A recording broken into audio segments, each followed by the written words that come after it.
A free carrot ring.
Truth revealed, darkness congregating, mobster lawyer, chilling to the bone.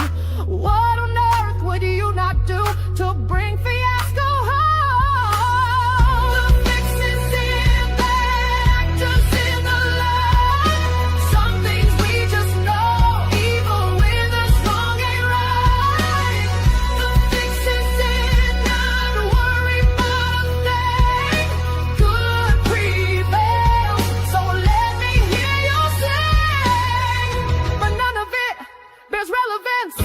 Parsing out the parlance, 47 down to 10. What's done is done, and here we are again.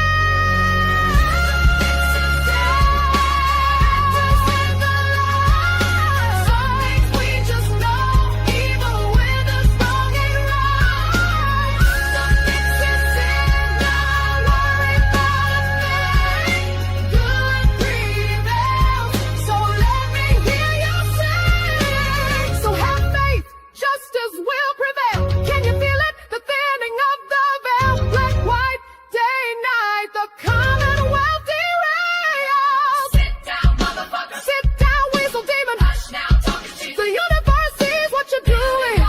Around the world, sending love and light to Karen Reed and John O'Keefe. Our outrage fuels the fight.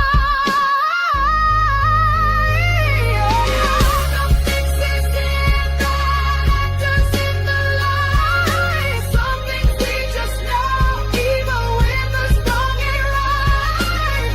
The fix is in, not worry about it, not a thing. Good prevails, so just let me hear you sing. It's disgusting, it's exhausting, but if she can't do it, so can we. We ain't got no quit, justice prevails. Free Karen Reed.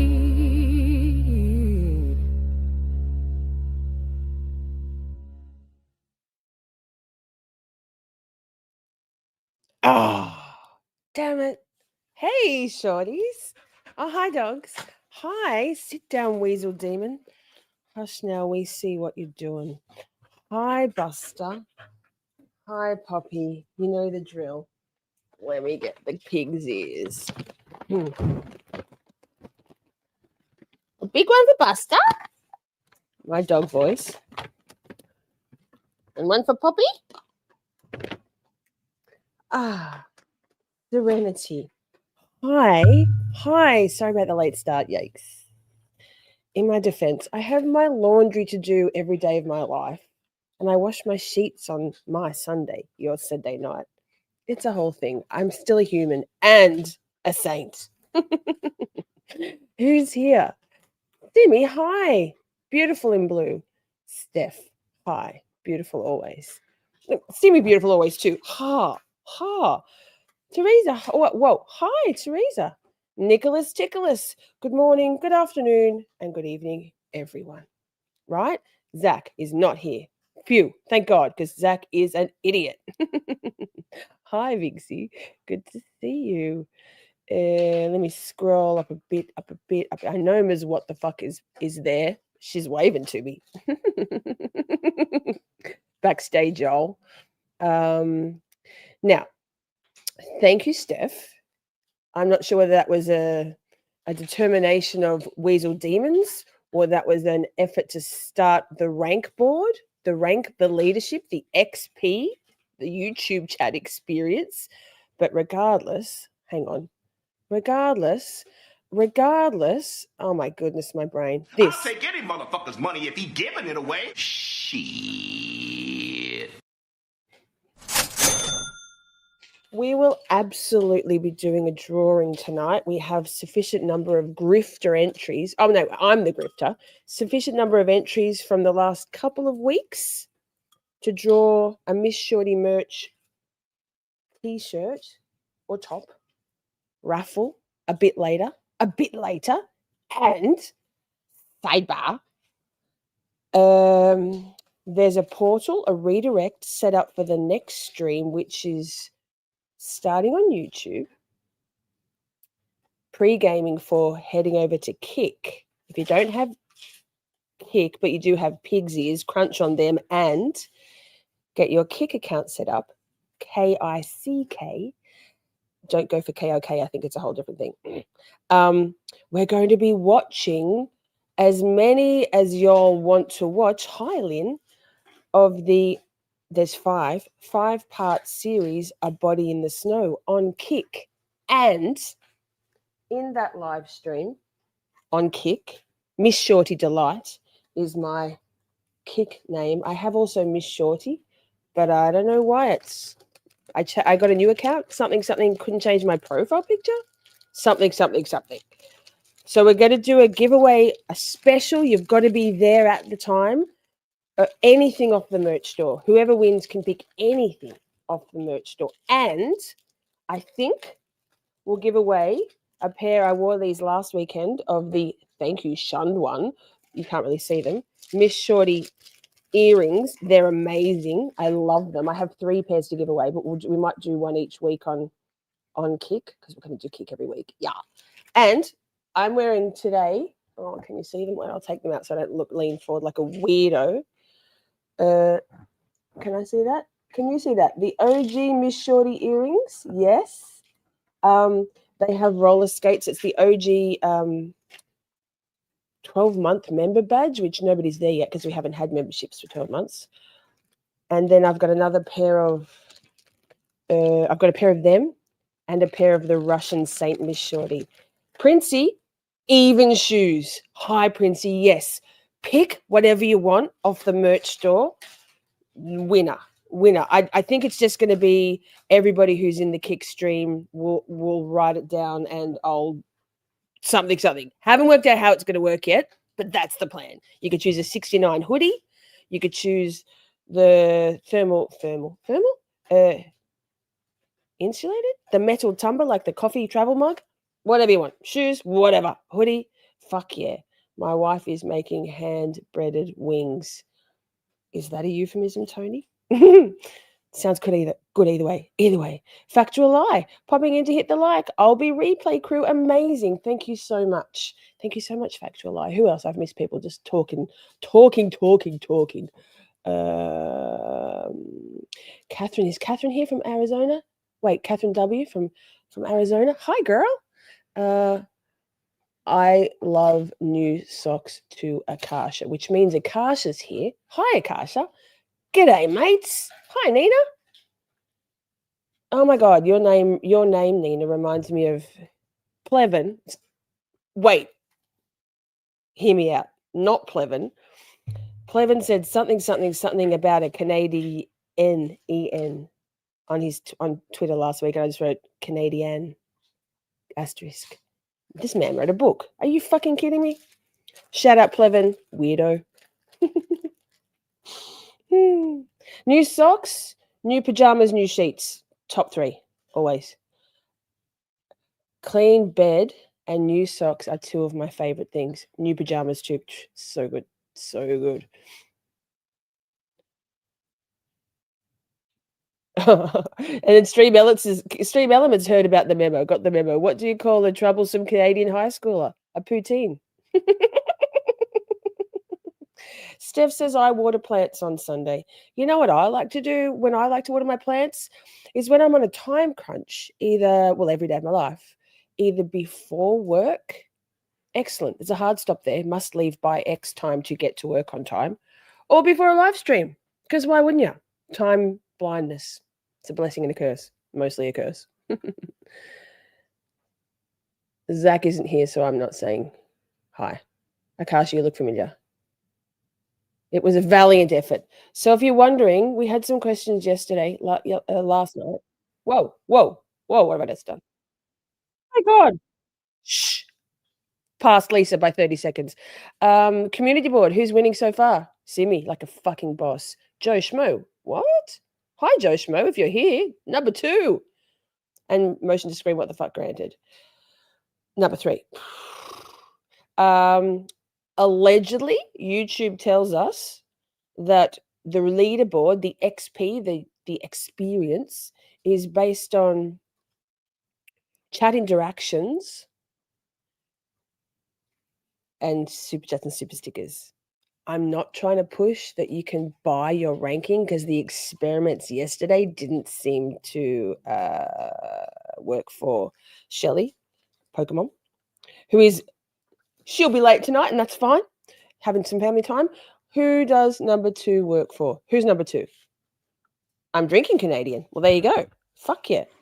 Motion to screen, what the fuck, granted, is running the show tonight. Thank God, because I've had this immense feeling of dissociation for the last few days. Fantastic. Joe Schmo, you're here? Who does number 2 work for? Joe Schmo. You are here. Hi, sir. Official. Tony P, you owe me a Coke. What sort of Coke? Hey, thanks. Replay crew, hi. Thank you for being here on the replay. Love you to come and join us in the live chat if ever you are available or keen. Should be keen, might not be available. If you'd like to watch the live chat replay on your handheld device, your iPhone, your Android, your tablet, your iPad, it's possible. All you do is swipe left on the comment tab and it will give you the option to view the live chat replay instead. Who is Joe Schmo? He's just a regular Joe Schmo. You know, Joe Schmo, Andrea Burkhart quite often uses Joe Schmo. I don't think she's talking about you, but I feel like I should ask. In her, I don't know, talking about, the regular Joe Schmo. And I always go, oh my God, she said Joe Schmo. Hi, Colours. Good to see you. You're awake. Salty. Hi.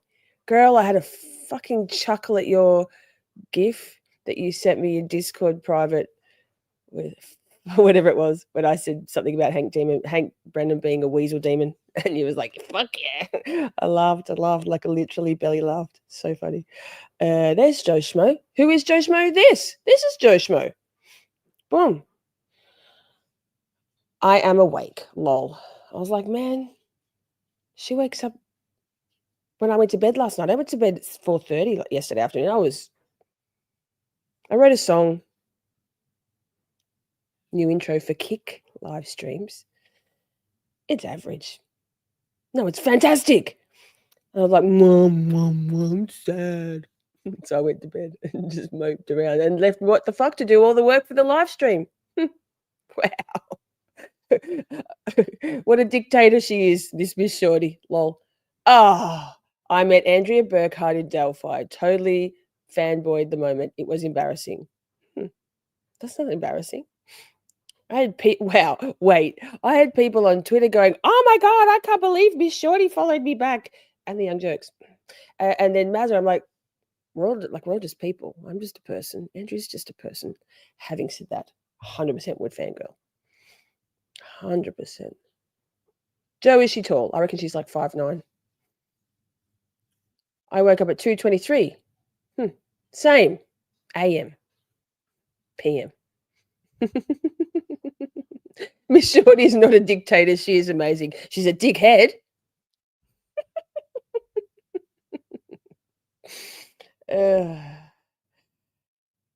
But if she is, she's an amazing dictator.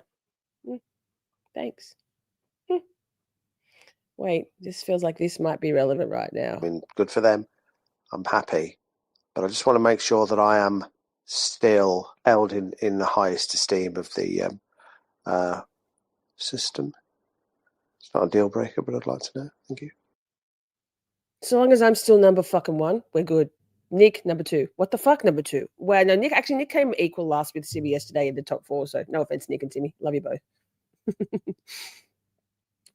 Where is CrimeCon this year? Good question. What about where's AdvocacyCon next year? Albuquerque. Shelley Pokemon and Stephanie blah blah blah are going as Miss Shorty, Camp Shorty representatives. Exciting. Akasha says, wait, I'm going to get that in private chat from What the Fuck in a minute saying, put your fucking glasses on. You look like an idiot squinting trying to read. And I'll be like, I look cute to me right now because I can't really see. It really does colors. I'm fine with that. I quite often am head to toe in my own merch. That suggests something.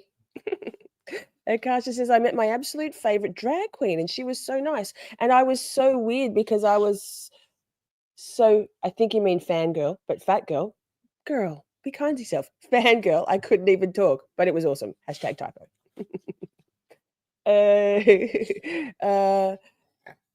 Poppy, that's not real lovely. I love you, but don't make those excited snorts. Not when I'm at number 12 in the Crown League. Are you really? Right now? Are you 12? Lordy Dordy. Nick, that's really bad. Do better. Do better. Yeah, stop with that. Number 12. Keep chatting, Nick. Type as much as you can. CrimeCon is at the beginning of August in Denver. Not my fault emojis give extra XP. Up to 3? Wait, refresh. Buster, I love you. Buster. He loves me so much. He's very strong. Okay, we're not going to really obsess. We are too now. Well done. We're not going to obsess over XPs tonight at all. Shall we get to it? Poppy, Lord. You know who are the dictators? These two bloody dingleberries. Lordy Dordy. Okay. Trying to. Hear ye. Ooh.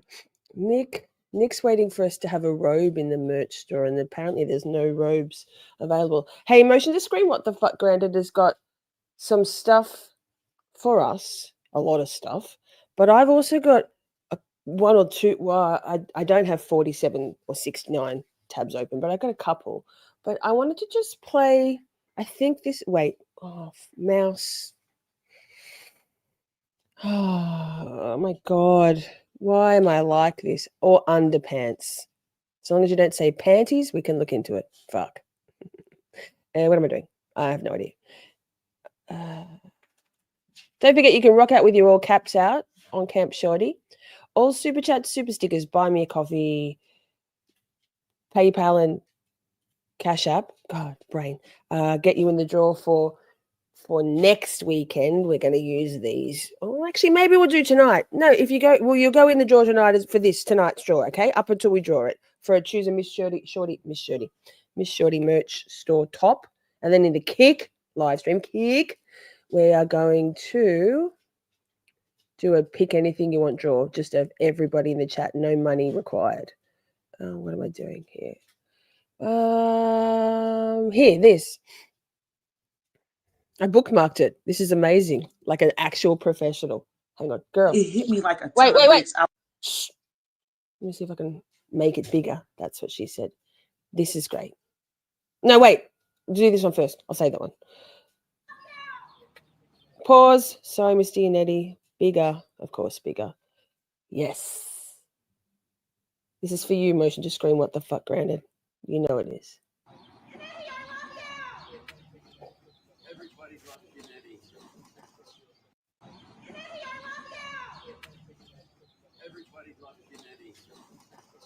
So that stop. Everybody does love you, Nettie. Just some people love you, Nettie, more than others, and that somebody is motion to scream. What the fuck, granted. And let me see. I think that's better. Smaller, never smaller, always bigger, except when it comes to screens. Let's watch this girl. I don't know what she's got some good points. Poppy, you don't make many points at all. It's just all panting. Okay. Have a listen to this very, what's her name? Not your average Gen TTX, whatever that is. Something modern stuff. Yes, Buster, hi. Hank Brennan is a slime ball. Not that I had to remind you, but he literally is the worst type of human being. He represents the worst part of humanity. And like he literally is their leader.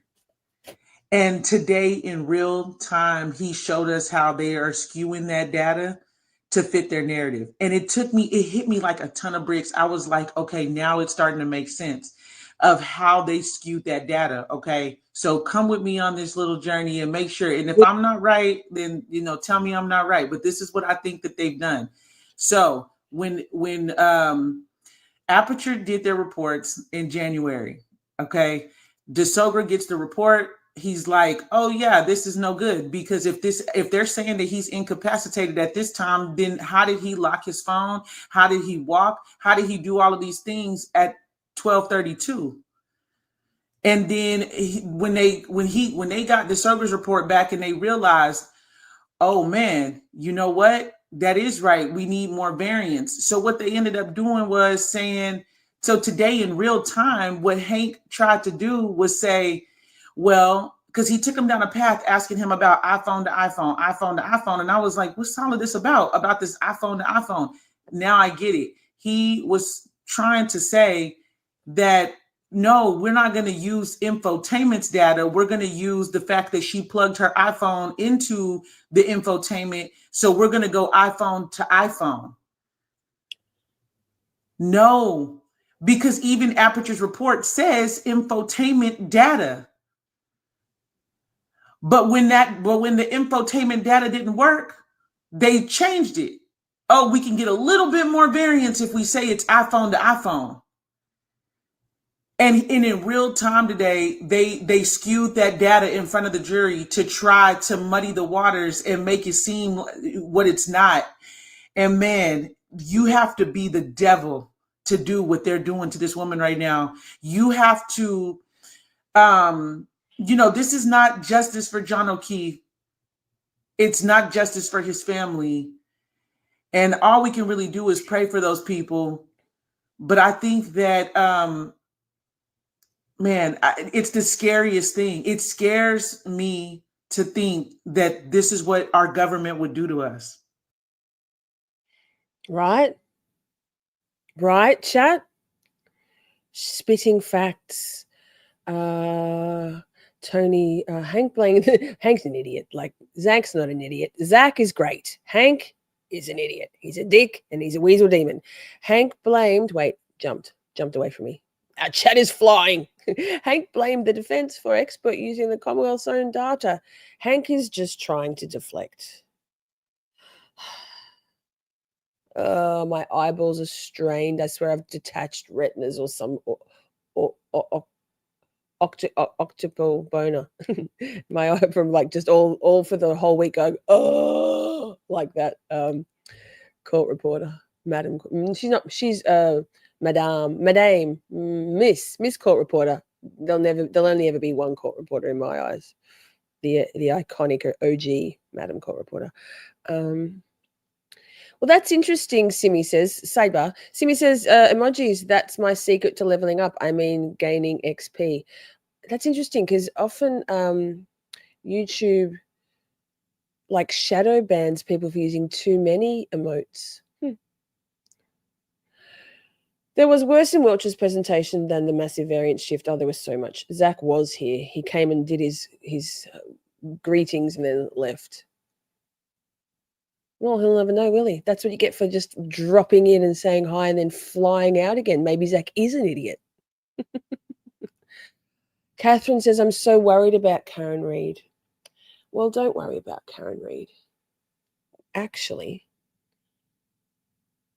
you know me, chat. One more thing before motion to screen what the fuck granted takes the reins and gives us some sort of professionalism that I can only dream of. I saw this clip from Karen. I don't know when it's from. I have a quibble. I love Karen Reid. I believe wholeheartedly, like without question. Well, I've done some questioning and I've got all my answers that I require personally. However, I don't love. She doesn't deny. Anyway, you tell me what you think, chat. Don't hate me. Don't hate me because you ain't me. Free Karen Reid, obviously. Fuck. He backed up into himself at 2.2 or something miles per hour. So he tried to dress identically to John, but didn't do anything else to mimic what the Commonwealth is accusing me of. So did you go in reverse 24 miles an hour, 53 feet? The data is what the data is, and it's going to come out cleanly, more cleanly in our case in chief.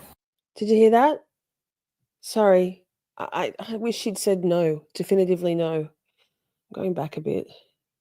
The data is what the data is, and it's Wait, going wait. to come out cleanly, Wait. more cleanly in the Commonwealth is accusing me of. So did you go in reverse 24 miles an hour, 53 feet? The data is what the data is, and it's going to come out cleanly, more cleanly in our case in chief.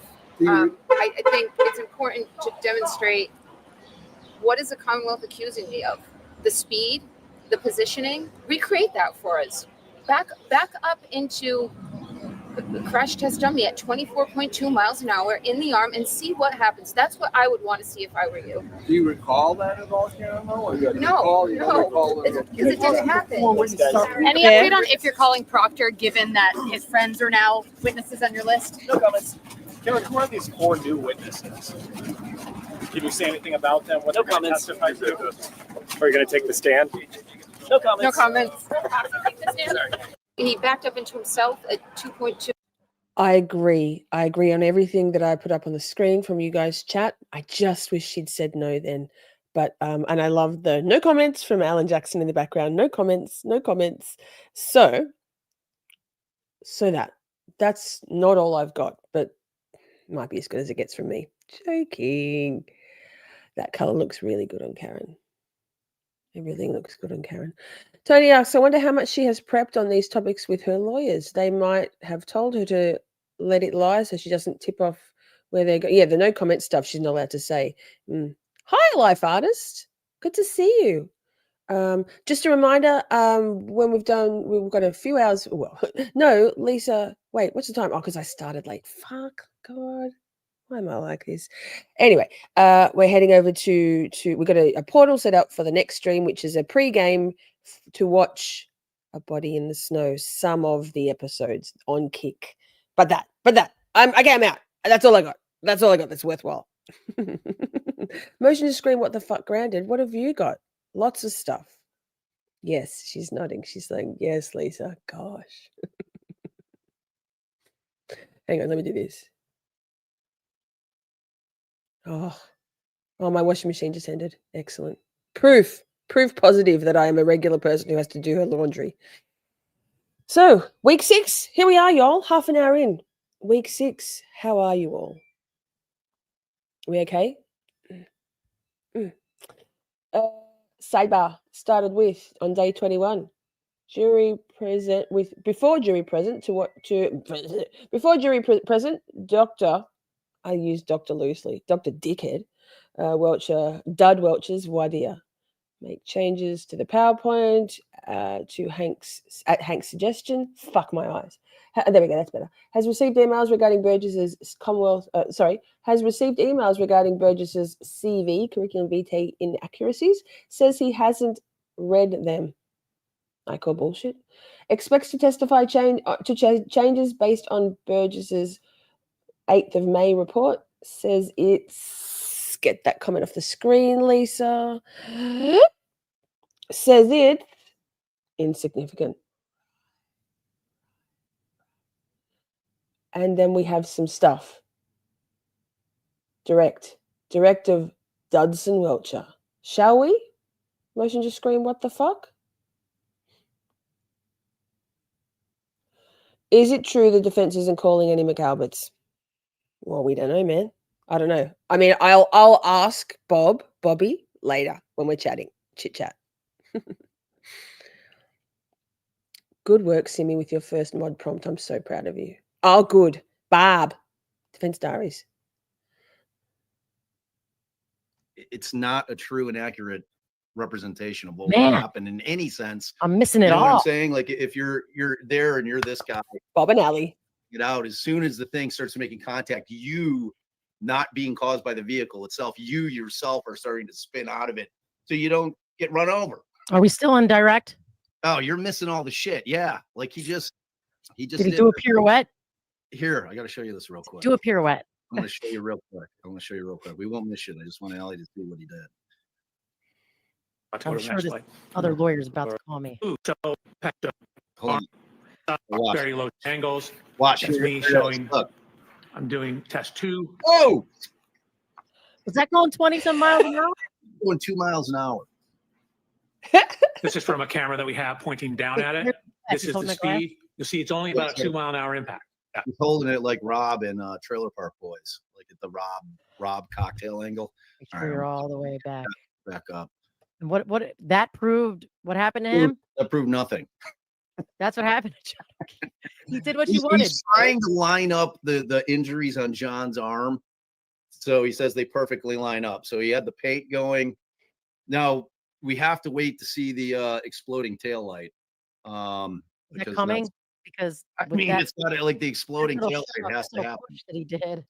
The incredible exploding tail light. I can't wait. He to dressed up like John. He's wearing John's clothes. He says same jeans, same t-shirt. At this point, Same hat, same 220 shoes. pounds. John was 216, or vice versa. What in the hell is going on? I don't know. So disrespectful. know. Pause, please. What the Are you fuck? sure you're on? Chat. So, to my mind, Dud Welcher dressing up as cosplaying as Officer John O'Keefe is problematic in a few ways.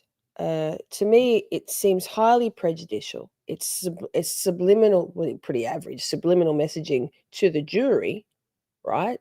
That look, this, me, I'm channeling John. I am John. John is me. Believe it. Believe it. Worrisome.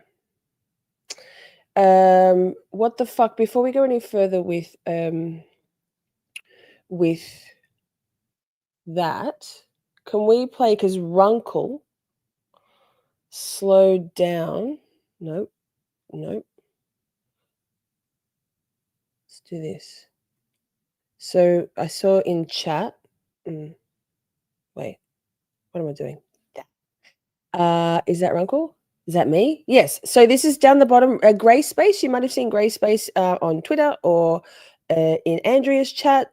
She's in Laura Numbers chat. She's probably all around the place, but I'm not really ever in many chats. So she was on Runkle on a night. What day is it? Friday night. Something. What day is it where you are? I don't know. The other day. Something then. And so she's down the bottom. And this Runkle, let me let the video speak for itself. Go back to 1 or to 0.25. Watch him. Watch how he moves. We're gonna mute him because thank you, Runkle. This is annoying. The noise is miserable. Okay, so vehicle.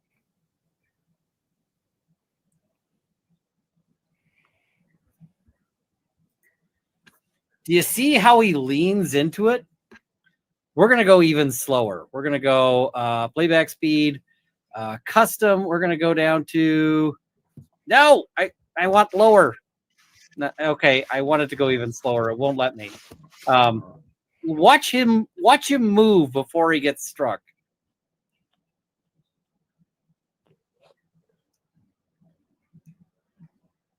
Yeah, he basically He rolls into this. This is the other problem. It's a bit like, I don't know how many of you have been fingerprinted. I have. Colors will have been fingerprinted for sure. Love you, girl. What he did with his arm was basically how when they roll your finger, roll your fingers into the ink pad to make sure they get the full impression. Sus. What else? Can't remember how long So it's- let's talk about my psych degree, because I've got a psych degree. That's all. I don't even know if that car is even moving. Simi has. Girl, that's it. That's what I'm talking about. That's what I'm talking about.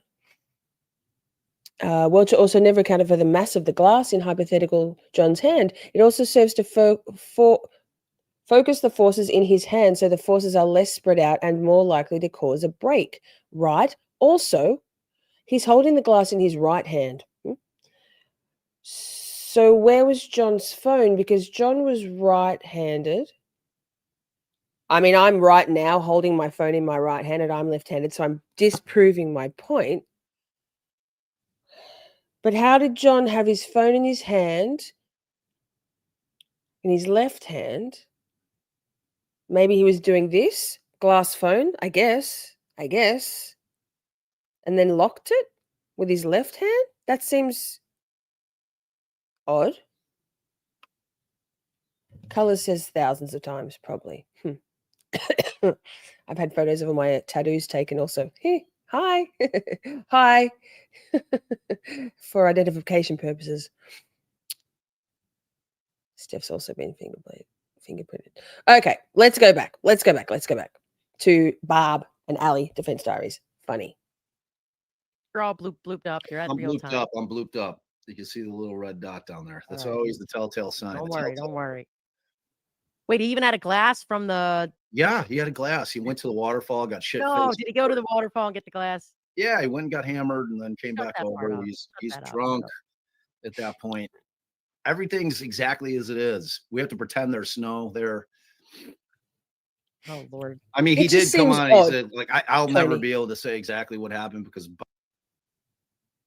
Tony, it just seems odd to me. I don't know. Then I would be more likely to hold if I was holding a glass and a phone and bracing myself to be gently tapped by an Alexis, I would have my phone in my left hand without a doubt and the glass in my right hand if I had to hold both. Just saying. I mean, there's so many other reasons why that experiment, that little, what was it? What did Bob Alessi say? Blue paint exercise, and he took huge offense to that, he being Dad Welcher. body position is everything in terms of, you know. So I mean, he's made that admission. They had a sidebar. Jury's still there. Sidebar. Bob looked worried. He doesn't look worried. And what slide is this? I think I just can't see it. What slide is this? 114. Thank you. You're welcome. Just wait till It it was was done, Hank. Child's play. One moment, Dr. Welcher. When you were showing us this video, you walked to the side of the passenger side of the car, didn't you? I did. And why did you do that? I was discussing with them what to do. You were discussing with who what to do? The driver. But in no way were you trying to imitate or give a demonstration of what you believed Mr. O'Keefe's movements to be. Oh, no. No, I just wore his clothes. Speeds just 2 miles an hour. I was having a discussion with the driver about what we needed to do to conduct the test. Yeah, don't gun it. When Dude. you walked up to Kill the me. passenger side, it wasn't to Yeah. replicate a study or a movement or given a No, that walking had simply- nothing to do with this case except for me instructing the driver what to do. Yeah, don't run me over, bro. Sorry about that. No apology necessary. Could you go back to the beginning when you were explaining this so we can go through it? So this is the dynamic test 2. Yeah, what a shitty day to get calls for you. Like, this is their whole. So again, this is the It's everything. view from behind. Ooh, look at that. Did you have a Just to bruise, avoid sir? the confusion, I will start it here. At 2 miles an hour, was your arm bruised the following day? Did you take some photographs of your arm? Which speed is the car traveling? Not moving. You can see it. Oh, the car's moving? I thought he was moving. No, he actually stands back there and lets the car run into him. So About 2 miles an hour. Where'd that glass go? Stayed in hand? got his beverage in there. All right, so that's noted, Mr. Alessi. So similar to the other test, this is the post-contact image of the This is transfer bullshit. He just onto said it's my nothing arm. like what happened to him. Actually, the It's just a yellow fucking paint. joke. Yay, Lee! Good to you see can you. see from my He like hand rolled. is New here. poll. This New is poll. from the arm and forearm. Here's the paint transfer pattern. And that slide number, I'm Dr. sorry, Welcher? I'm terrible with that. That's Slide okay. 116 now. It was 115. Thank you. Slide 116. What I've done is I've taken these yellow lines to show the extension of the components on the rear of the exemplar Lexus. Then I've done this extension of those same components God, on the rear of Miss Reed's Lexus and shown how the approximate location of the fractures in the taillight match up with the approximate location of the contact of the arm onto the taillight. This What? is Dr. Welcher, insane. do you have any What happened to the bottom? indication of how Mr. O'Keefe's arm was bent, what angle it was bent at? It's exactly Not how it exactly, was. You need to but get for the paint these on to it. be taillight I love taillight Alex so shard much. fragments, they would need to be in the area of the taillight, but it could be further up. We know from the police photographs that there was a damage to the rear body panel in the area I'm searching here. So it's possible his arm was a little higher up and the glass His arm hit damage. the rear of the Lexus and His arm caused that damaged damage. the car. In the bottom right, I will strike that last part about. All This thing is so fucking The whole hilarious. thing the is purpose of the speculative. circle What? is If this dude, Are you fucking kidding me right if now? this dude was, if that Lexus was going 24 miles an hour when it backed into this dude, this guy would have been under the fucking back tire. There's no spinning out of this. Like this I whole just don't thing know. is, I cannot wait What till in the the world are we talking about here? It's He crazy said world. this is nothing like a reenactment, but It's a I'm total doing a paint reenactment. reenactment to show you how he got the paint on his arm. Meanwhile, he would have been under the fucking car. Under the car, Under the car. plowed over. what, Dr. Welcher? One To down. show I will strike that last part. Yeah, about- I think so, Judge Benoni. The purpose of the circle is for what, Dr. Welcher? Show you to where the show, arm in this was case, shattered. primarily the location of the lacerations up on the arm, Where upper would've part of been the shattered. arm, and that they match up with Salty. the locations I love of that you're at left-handed. least the one Makes remaining sense. shard in the rear taillight of Miss Reed's Lexus. Oh, Looking at the picture of the Wait, Lexus, pause it a bottom second. right Pause middle, a second. are there 'Cause any I- marks? Clearly, I missed it. But how in the fuck did we get to the point that the taillight's already broken? We haven't. But he just said it lines up with the one remaining shard. When did it break? We don't know. He hasn't Exactly. gotten to the exploding taillight yet. It doesn't- He hasn't- what in the fuck are they talking about? It had to explode in his A world. smooth taillight hit simultaneous. the arm. A It smooth. has to explode simultaneously. The shards have to magically tear through 2 layers of John's clothes, dig into his arm, and then he spins out of the way. It's going to be amazing. I can't wait to see the demonstration. I can't wait. I'm I waiting with just bated can't. breath. It's I incredible. just Yum, On Tony. the Lexus itself the that you remaining took note of? shard. Yes, it's on the next slide. Thank you. Pause, please. What the fuck? 2 slides. I feel like the point Ali's making here about so let's just assume that the scratches and Lexus teeth marks on Officer John O'Keefe's arm are from the Lexus, from the tail light.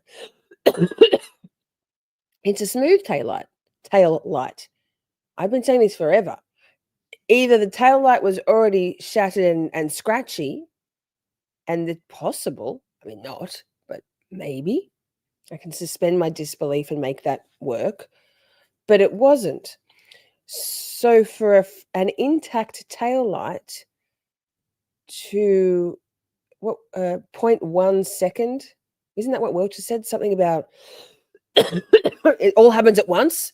The impact and the shatter all happens at once. But what, at 8 miles per hour? 24 miles per hour? 2 miles per hour? Which? It's intact at that point. So it doesn't scratch. It contusions. It bruises. But it didn't bruise. They're the kind of circular arguments you can't have with, there's no point anyway, with any of the Twitter folks, because it's like, that I'm being very articulate. Hey, also, hi Joanna, good to see you. Also, guess what? Because motion to screen, what the fuck granted, has this presentation ready, and I'm kind of flying blind because I'm a baby. She's gonna come on and not with her face, but and tell us what the next clip is. So it's sorry. Okay, carry on, Miss. What the fuck?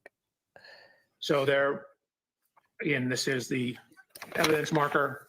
There was a horizontal scuff. Scuffing. You know, From his Mr. arm. O'Keefe had blue jean type pants on. Oh.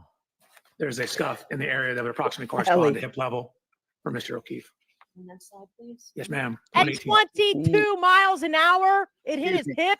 24. Did you describe what you saw on 24. the bottom right-hand corner photo as well? I believe, yes, I did. That's the scuff. No that bruise lines up though. the approximate height of Mr. O'Keefe's Simi, you right hip. are doing great. So then I included previous image that you've seen, slide 119, with the reconstructed Exactly. photograph of the rear It's taillight, polycarbonately. showing Polycarbonate. where some of the It's fragments like are. Dragon glass. You can see where those fragments are relative to the curvature of the taillight. They'd be in the area somewhat centered within the region of the two yellow lines on slide 119. Is there anything about the photograph in the top right-hand corner that's important? If so, could you zoom in and show us?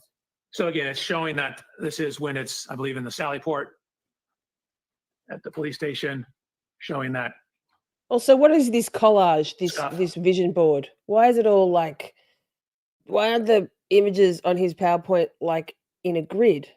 My brain hurts. Our friend the Trial Channel said something about it on Twitter. I'm like, hey, strongly agree. It hurts my brain. Can you Hi, what see? the fuck? I can Hi. hear you, but wait. I'm going to put you like this. Okay. Hi. Hi. If you just watch Allie's face, I feel like she's speaking for everybody just with her face right now. The Hang on. Let me make them bigger. Let me make, keep telling us and I'll see if I can make them much bigger so we can see it better. Because, well, maybe it's just me with my eyes and my brain. Maybe other people are.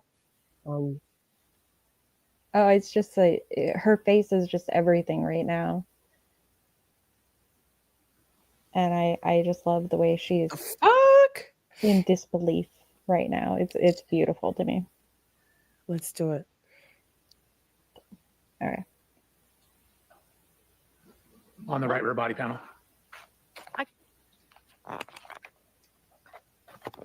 Did you see any similar stuffs in the middle back of the car?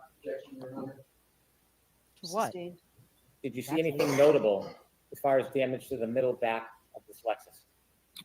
The middle? Yes. Like back where the doors are? Yeah. The middle of the back of the car. Yeah. Any similar damage to the middle? There or the were left? scuff marks that ran along the bumper.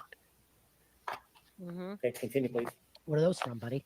So this is just showing his jacket he was wearing, that the puncture marks coincide to the marks on his arm. This is from the autopsy report. A couple things it notes: a 0.5 centimeter abrasion on his right lateral knee. He's got a laceration on his right eyelid. Oh, like I'm ready for that one. That corresponds to the height Of what? of that rear wind wing on the back of the Lexus. Now The car hit his eye? The fucking car hit his How eye. tall was Mr. O'Keefe? Getting better. 73 inches tall, 6'1". And how high was that wing from the ground on the back? Also, It was guaranteed, about- if he says he's 6'1", he's probably 5'11". No shade on 5'11", but that's what guys do, right? They always say they're taller than they are. Always. Of course. Oh, this one's almost done. I just love this reaction right here at the end. out. Wow. Oh my God, this is unbelievable. Now the wind wing about hit his fucking eyeball. What is 5 a feet wind 11 wing? inches, maybe 5 feet 10 and a half. It's like What is a I wind would call a Welcome. spoiler. Spoiler. A little weird kind of shelf thing at the top of the fucking leg, like at the, Spoiler. At 22 miles an hour? yet his Did you notice eyeballs. anything about Mr. O'Keefe's right knee? Okay. All right. That's the last one for that. I love it. Thank you so much for trawling all of YouTube. What the fuck to get all of these Amazing clips. I love you so much. Oh, no. Oh, wait. Wrong person. Hi, Gabby. Good to see you. Late but hello. Tanks lies for hire and bites are free. Hey, good to see you. Late but hello, everyone. Amazing. I love your handle. Sometimes I wish that I could change my handle to do something clever. I'm not sure I could come up with anything fantastic, but I'm like, no, but I'm Miss Shorty. I have to stay Miss Shorty. All right. So then I didn't pull a lot of stuff because it's been covered a bunch. So I just did some fun things. So I skipped down to the next one, which is a clip from Andrea Burkhart. Yes. Let's see where we are with Wait, that. exactly. Who said that? Lee said, what the fuck with him using his laptop smartwatch during testimony? The smartwatch thing is wild. Was he checking his text? Was somebody feeding him info? Just wild. Even at the very beginning of his testimony, he goes, I'm just checking my resume one last time. Like, why? Why? Skip over 132. We skipped over that one as well. Do what you're told, witness. Do what you're fucking told. You're not running the show here. Answer the question you're asked. If he says slide 133, go to slide 133. Talk about guiding. Skip over 132. So just a quick clip. I love it. I remember when Bukaki was on the stand, and I don't know if I can't even remember if we played this clip, but Andrea was like, "Dance, monkey, dance." Yes, read those. It was so funny, so funny. Absolutely. Electronics on the stand. I was gobsmacked. Right, Jay, shaming of Jay Bronius these days tweeted. He's wearing smart glasses. Take his glasses off him. And this next one, the hat test that he tried to do during in the courtroom. I've got my hat here. I've got the hat. Can I put it on? Right. I feel like he needed a lot of emotional support. If he'd had a vape, he probably would have been holding his vapes in his hand. You know what I mean? He needed something, props all the time, which suggests to me that he doesn't have huge confidence in himself, even though he was, even his demeanor and all of his pushing back on everything gave me like little man overcompensating vibes. That's what I felt about him. Right. Absolutely. Absolutely. Hi, DJ. With the hat. Noted to be abrasions right here. Your Honor, I brought a hat. That was the one I used in my testing. May I put it on and demonstrate something? Mr. Alessi? Yeah, no. Are you objecting? That's sustained. Oh, yeah. Okay. Yeah, no. So, Right. And Do what you're told, witness. Right. Yes. And That was the from trial the channel. Mm-hmm. Amazing. Yeah, no, he's that was painful. Someone I think someone tweeted. It might have been Lana Del Turtle. No, I'm not sure. Somebody tweeted. What was his name? Burgess made us miss Trooper Paul, and then this fucking dud Welcher made us miss Burgess. It's just like getting worse and worse. And then such a palate cleanse to have no more mud wrestling of Alessi and Welcher, and have Alan Jackson and Dissecting. Thank you so much. Hi, Rach. Good to see you. Yeah, versus Dissecting, Akasha, who was like, not that he was wrong, but he just conceded things. He didn't push back on everything just to be oppositional and contrarian and difficult. Ugh. Yes, Andrea. Okay, we're going back to Andrea for another little clip because I feel like she's very clippable. She her is. little moments.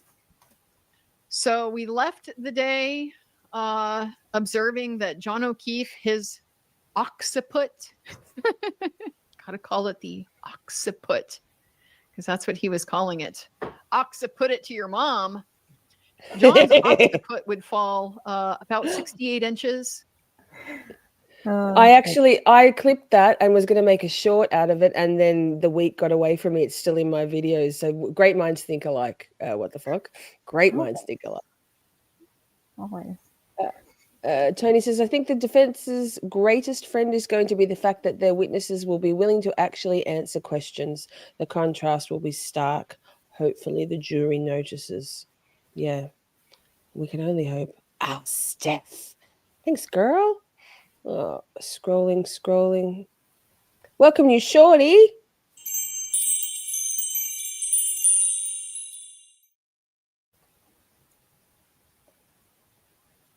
Colors Flight. Love Andrea. Same. She's so smart and hilarious. I love her. I love her long time. She's my voice of reason and sanity. As much as I can conjure up colors, you're in the drawer. And wait. Look at me. Well, my mouse just decides to fuck with me 24/7. Ah, look, somebody else. Who could have that been? That could have been my amazing co-host. Yes, that's it. What the fuck? You're in. You can be my Joe Schmo to me being the salty. You can be my Ally to me being Bob. Maybe I'm Oh, man. Let's see. We got okay, and then our friend got into his conclusions, which were just so wonderful, and so I also then went back and watched Gray Space because you were so right. Gray Space is a genius, and I had to watch her with the Runkle, and so we have this portion from them. Okay, Dr. Welcher, let me ask you again. Based on your analysis, data, available reviews, study, based on the fact that you are an accident reconstructionist and a biomedical engineer. Thank you, Butterfly. The degree of engineering certainty whether the defendant's Lexus struck Mr. John O'Keefe on January 29, 2022, around 12:32 a.m. Yes. Objection. And could you share the basis of your opinion before I ask you your ultimate opinion? Sure. So again, you've seen my slide presentation. I've inspected the Lexus. I've looked at where it wasn't damaged. New Jersey. I've inspected the taillight. I got an exemplar Lexus. I ran lower speed contacts to verify that the injury pattern and location on the arm is consistent with the height and orientation of the taillight. I have looked at fracture tolerance data for falling backwards onto hard surfaces. I've looked at the metrics of where his injuries were and what injuries he didn't sustain. I looked at my paycheck. I looked at the yacht it would buy. Well, he doesn't actually get the paycheck directly, so it would go to his to Aperture, but regardless, I'm sure he gets a decent paycheck out of all of this. I've looked at the cell phone data, and then I've looked at Miss Reed's interviews as well. How would Ms. Reed's interviews affect the science at all, right? Why would you need to look at that? I tweeted that on the day. Him a whole lot because they made him change his opinion mid-trial. Yeah, apparently. It's not data. It's not data. It's fucking hearsay. Right. Oh, my internet stopped crackling. Lovely. Oh, that's an excellent thing. So, okay, let's see more of this. Based on all the evidence you considered, could you share with the jury what your opinion is to a reasonable degree of engineering certainty about whether the defendant's Lexus struck Mr. O'Keefe on January 29, 2022, around 12:32 a.m.? Of course you're going to allow that. Yes, based on the totality of the evidence, DNA, everything I've talked about, that is consistent with that happening. You don't do DNA, sir. That is not what you analyze He at just all. threw that in there. Yeah, I mean, this like, is DNA. This is the mark of a guy who is somewhat like, he's trying to confirm his conclusion not somebody who's trying to test his conclusion. Which is confirmation bias. Say it together, chat. Confirmation bias. With a reasonable degree of scientific certainty, that is what happened. Objection, move to strike. Strike that. I want to see council's just. The speed with which Alessi objected and the speed with which Bev sustained and struck. Yeah, the problem is that the striking doesn't actually help much. All right, let's look at some of the arguments that they make at the end of the day. All right. Runkle is funny. Oh, Gabby, did you get one of the memberships? That's awesome. That's awesome. I love when that happens. YouTube is pulling up their socks when it comes to awarding gifted memberships to folks in chat. It's much better than when some randos get it. Wait, I've got a... No, wait.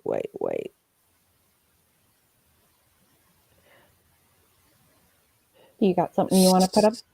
I'm just thinking I had a little thing from Carl Steinbeck talking about... You play your clip and I'll get my clip. Okay. This next one, people were talking a lot in chat about Duty Ron. Yes. And so I was checking him out, him and Ed Wallace. And this one I just thought was fantastic, this rant that Ed Wallace went on. All right, I can't take no more. Thank you, Salty. Oh. No more. Salty, I will say, Salty says the way Hank Distorga was disgusting. I just think it made himself look like a fool. But I have a feeling his remember when the voir dire, which was of Arca, that was quite some time ago. Now, day 5, I think it was, of trial. Remember, and everyone was like, but surely he won't behave like that in the presence of the jury. I have a feeling he may well. He hates Arca so much because they are the kryptonite to his case. I have a feeling Hank Brennan is absolutely going to be that much of a little weasel demon to Arca. And I don't think it's going to go well for him with the jury because they are wholesome, articulate, smart, handsome. You know, there's 9 women, 9 men, so half the jury are women, younger women, I believe, and that's the clip I want to play about being a younger jury whenever it's relevant. If he is going to pull those kind of stunts, it's not like Peter Tragos, the lawyer, you know, talked about how Hank Brennan's the beginning of his cross and disorder, and I know we're not there yet, but was quite good, pretty good, Peter thought, and then it just devolved into, what are you doing, man? So thanks, Salty, you're in the draw. Let's go. What the fuck, Judy Ron? Listening to this testimony all day, I'm throwing the bullshit flag on the field. And, you know, if this is total horseshit, there's no science to anything this guy did. Okay. Where's the science in what he did? Where's the physics? Okay. Of what he did? Why did he put so much emphasis on Karen Reed's interview? Right. If you're a scientist, you conduct experiments. How many of these experiments did he do? Okay.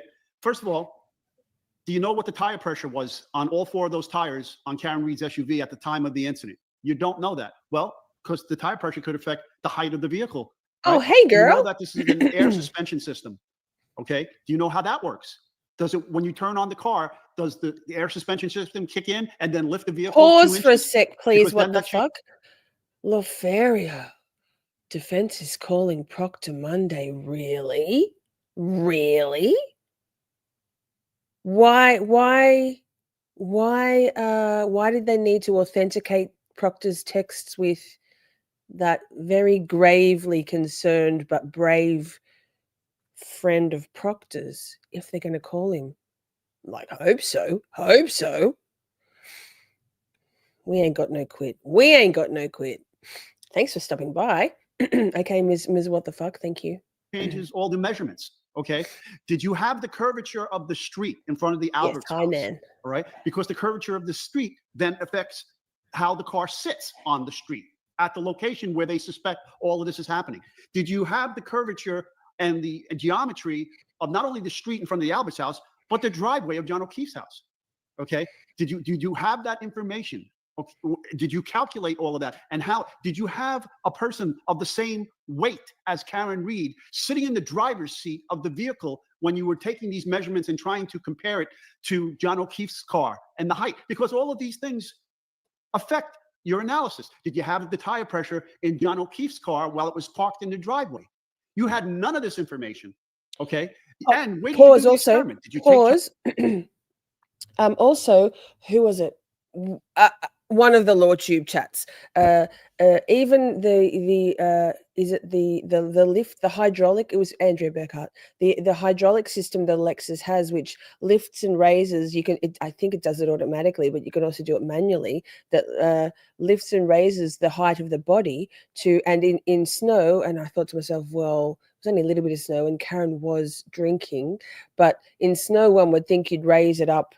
The body of the Lexus up too. So none of that was like not just the tire pressure, but even the hydraulic system in the Lexus, which is absolutely a feature of that particular model of Lexus, apparently.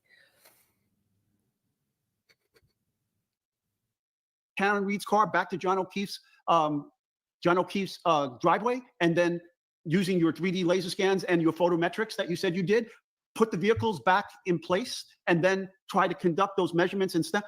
You said you examined John O'Keefe's car, but you saw no damage. Did you know that the car was damaged and repaired?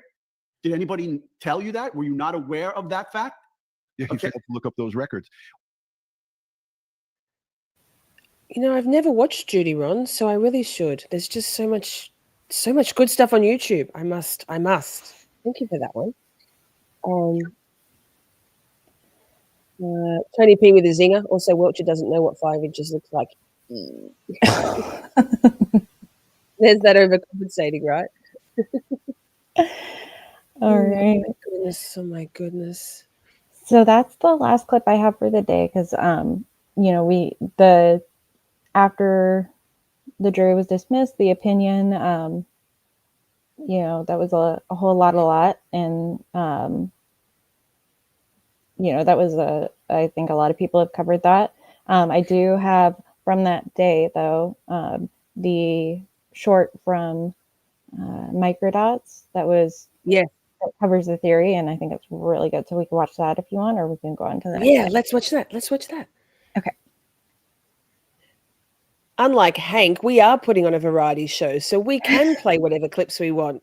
Short clips, out of context, out of order. We can play whatever we want. It is context, but okay. Each one of these little hash marks, different color, represents 10 feet. The red lines show the extent of motion. Remember what I said, initially pulled forward, then backed up, past its initial spot, and then went backwards further distance. So what this shows is where we simulated this in a program called HVE. So that's the vehicle, the Lexus pulling forward. It's still going approximately 23 miles an hour when that ends. According to Commonwealth expert Judd Welcher, Karen Reed's Lexus was idling in position a short distance ahead of John O'Keefe, somewhere just beyond the flagpole. We'll refer to this as position 0. He claims she drove forward 34 feet and stopped at position 1.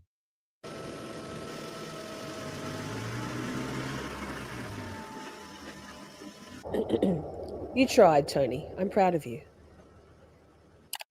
Position 1 is even farther from the supposed point of impact than previously believed, and that matters. More distance means more time for John to react. They'd have you believe he was just standing still, willingly making himself a perfect target, so Karen could attempt a 1 in a million shot and actually make it. Right. Fairview Road is typically quiet, with little traffic and minimal ambient noise. In those conditions, the sound of an approaching vehicle speeding towards you wouldn't just be audible, it would be alarming.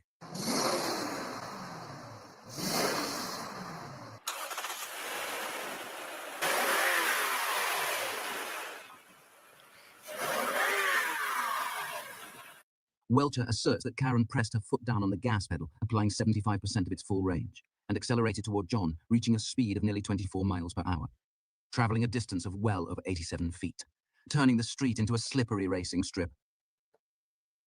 striking his bent arm, causing the mismatched wounds, and projecting his body through the air or in some other way to its ultimate resting place just below the flagpole. The Commonwealth mostly glazed over this aspect of the collision, likely because it's the most unbelievable part of their theory.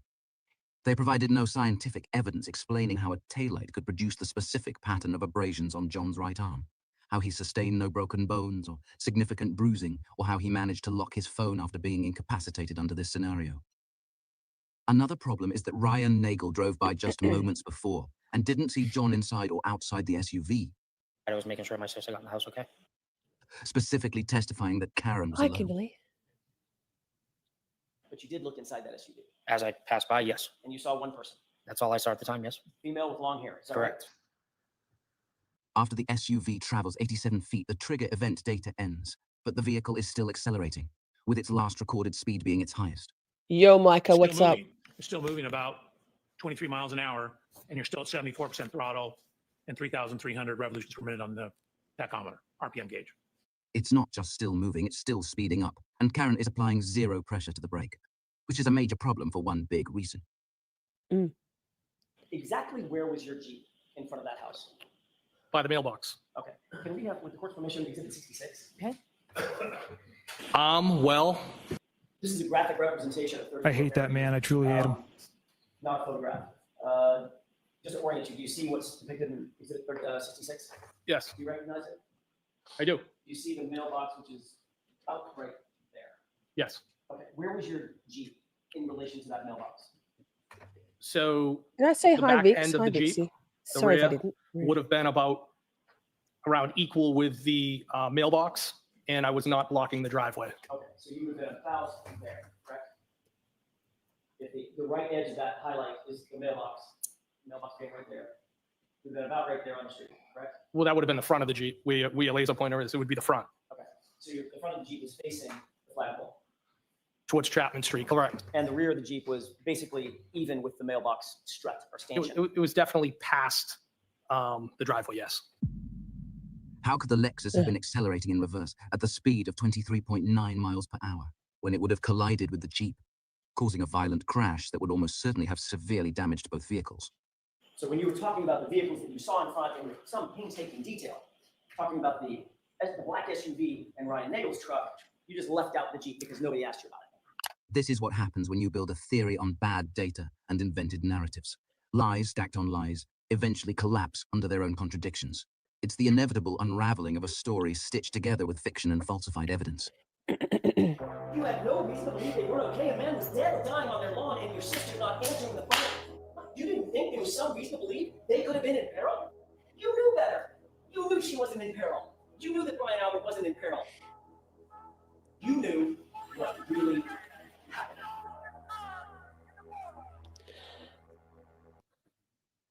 I love it. I love Microdots. His channel is exploding in growth. I'm so happy. I remember it was only about 22,000 last time I looked, and then 6 months ago or so, and now it's up to, I don't know, 70,000 or something, maybe even more. That's so good, says Nicholas Ticholas. It is so good. The damn Jeep and the lies. So salty. I feel like at the end of week 6, and we'll chat to you next week. On next Saturday night, we'll have Salty Sleuth on again to talk about where she's at with her take on the trial, being our 13th juror. Camp Shoddy is privileged to have a 13th juror's insight, who's also streaming the trial every day, by the way. So if you don't already follow, subscribe to Salty Sleuth Investigates. You really should. She's got lots of great stuff on Coburger, Delphi, etc. And Karen Reed. Did they ever ask, hi, Auntie Baloney's sausage feet, did they ever ask Jennifer McCabe about the taillights at the flagpole? I mean, there's so much to ask her about, isn't there? I think, do you reckon, one's in the chat if you think they're going to, the defense are going to call Jennifer McCabe back?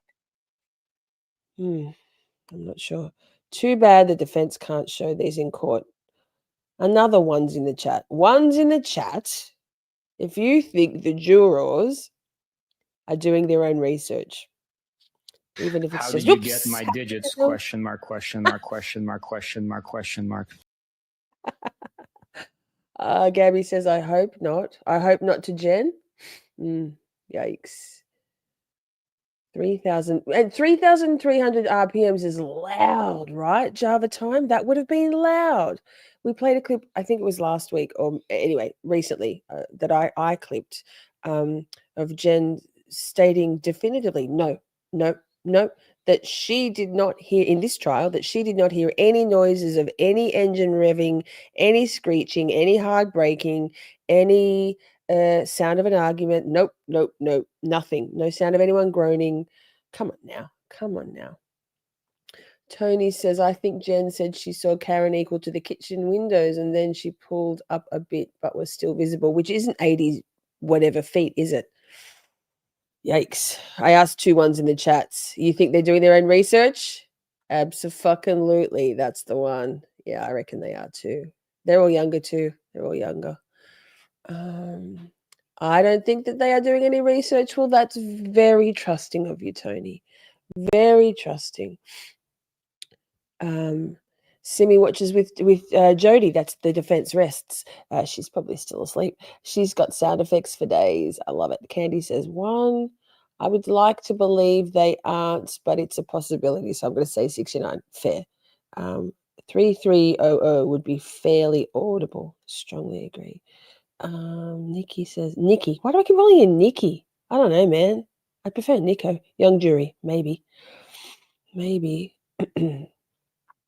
She saw the Jeep, so I'm going to need her to come answer some more questions.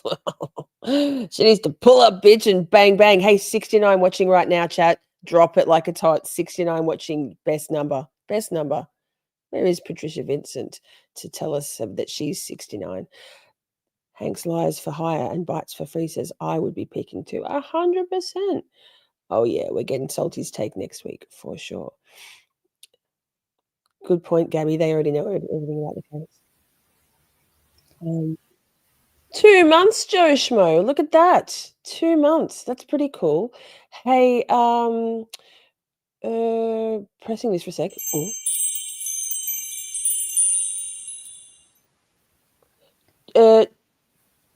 Ms. What the fuck? Hi. What's up next? Do you want to play that juror video that you were talking about? It sounds like it's appropriate right now. Yeah, it does sound like it's appropriate. How about we play a song and while I actually find it, because forgot. I got it there and I was like, hey, which one is this? So we'll play a Karen Reid song. Well, this is a very quick break. It's going to be 3 minutes long. I might play, let me see. I think we might do the new free Karen Reid, hashtag Karen FKR number 2. But first, let me scroll through all of the things that I've got. This. Now some music. The supreme we'll be right back, decrees it. We will be right back. This is just a break. Enjoy the hanky spanky of it all. When I can scroll far enough, because so many songs here. This. Ha. Hanky spanky, why so cranky? Meatball Morrissey. Disruption to corruption. Free Karen Reid, that's me. Action Jackson and Yannetti building the dream team. Liza Little, Tory George, Alessi energy. Bye-bye, Lally, who would have thought we'd miss you lollygagging?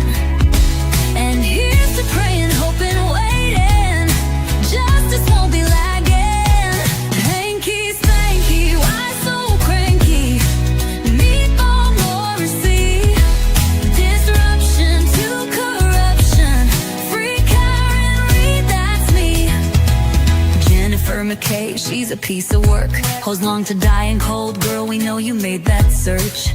Mean girl shit, her lies be shining bright. And we all don't know that John was beaten in a fight. Hanky spanky, why so cranky? Meatball Morrissey. Disruption to corruption. Free Karen Reid, that's me. Brian Albert, king of Canton, calling Chloe it. dialing, that ain't it. Mediocre chicken parm, Chrissy board select, Julie Albert bringing donuts in a freaking blizzard. Hanky Spanky, why so cranky? Meatball Morrissey, disruption to corruption. Free Karen Reed, that's me. Brian Higgins got no game, weed whacker. Where's the Jeep? I'm in the blue bubble. Haha, the Lexus did not hit. Bet the homeowners will cop some shit. They said to Michael Proctor. Nope, he said not happening. Oh, how the lofty fall. Hanky Spanky, why so cranky?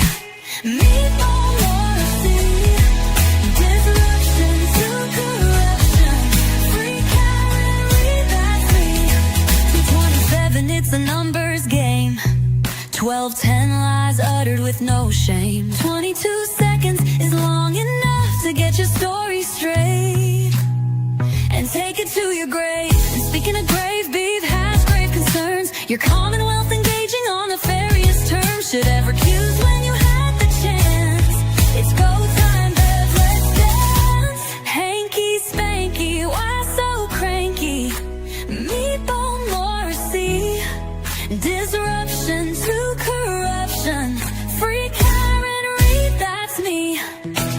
Tristan Morris can't tell the time. Caitlin found a dog. What's the reason for these lies? So many discrepancies. 47 taillight pieces, and Colin was in the house. The basement floor, those bulkhead doors. And what about that Ford Edge? Need we say more? 3 flights of stairs, the waterfall and girded salad board.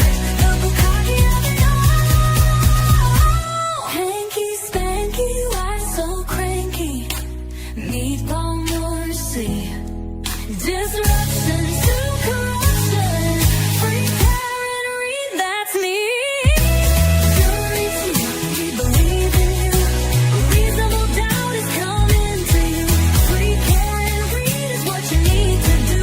'Cause justice for Officer John O'Keefe needs you.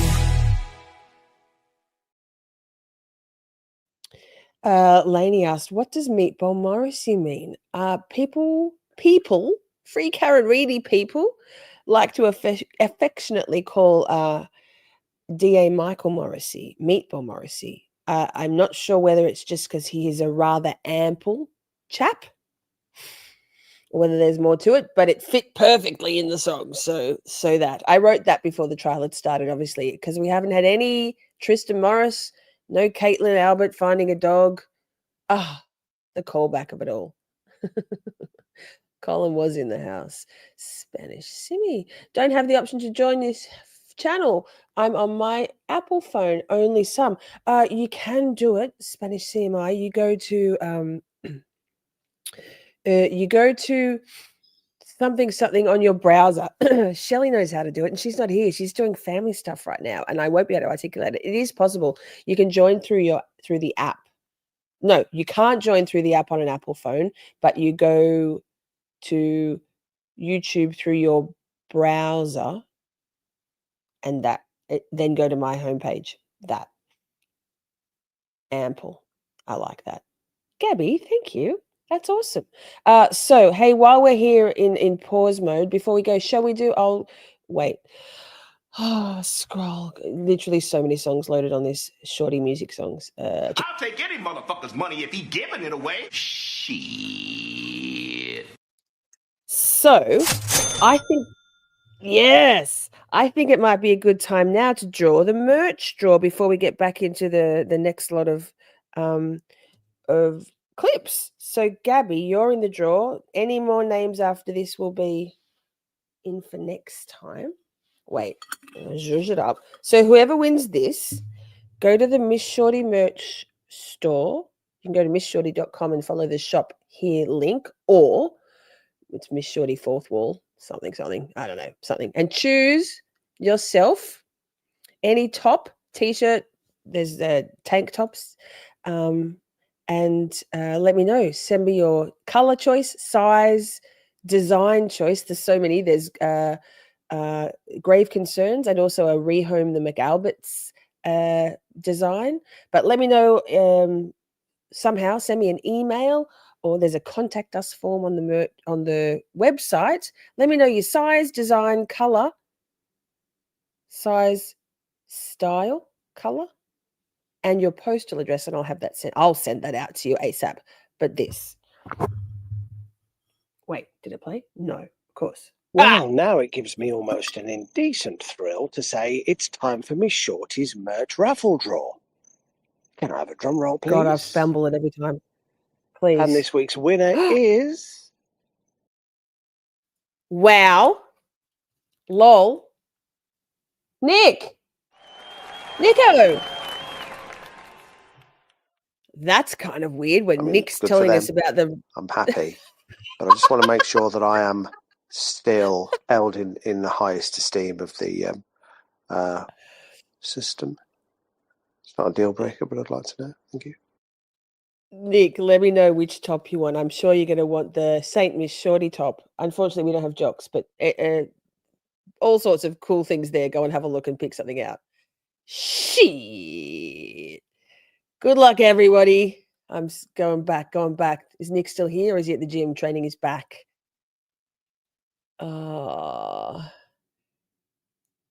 You're on my laptop now, Nick. Just stick there until you tell me. Go, Nick. Yay. Congratulations, Nick. Woohoo. Nick's off doing adult stuff, apparently. Rude. How dare he? How dare he not be here and chat with us right now?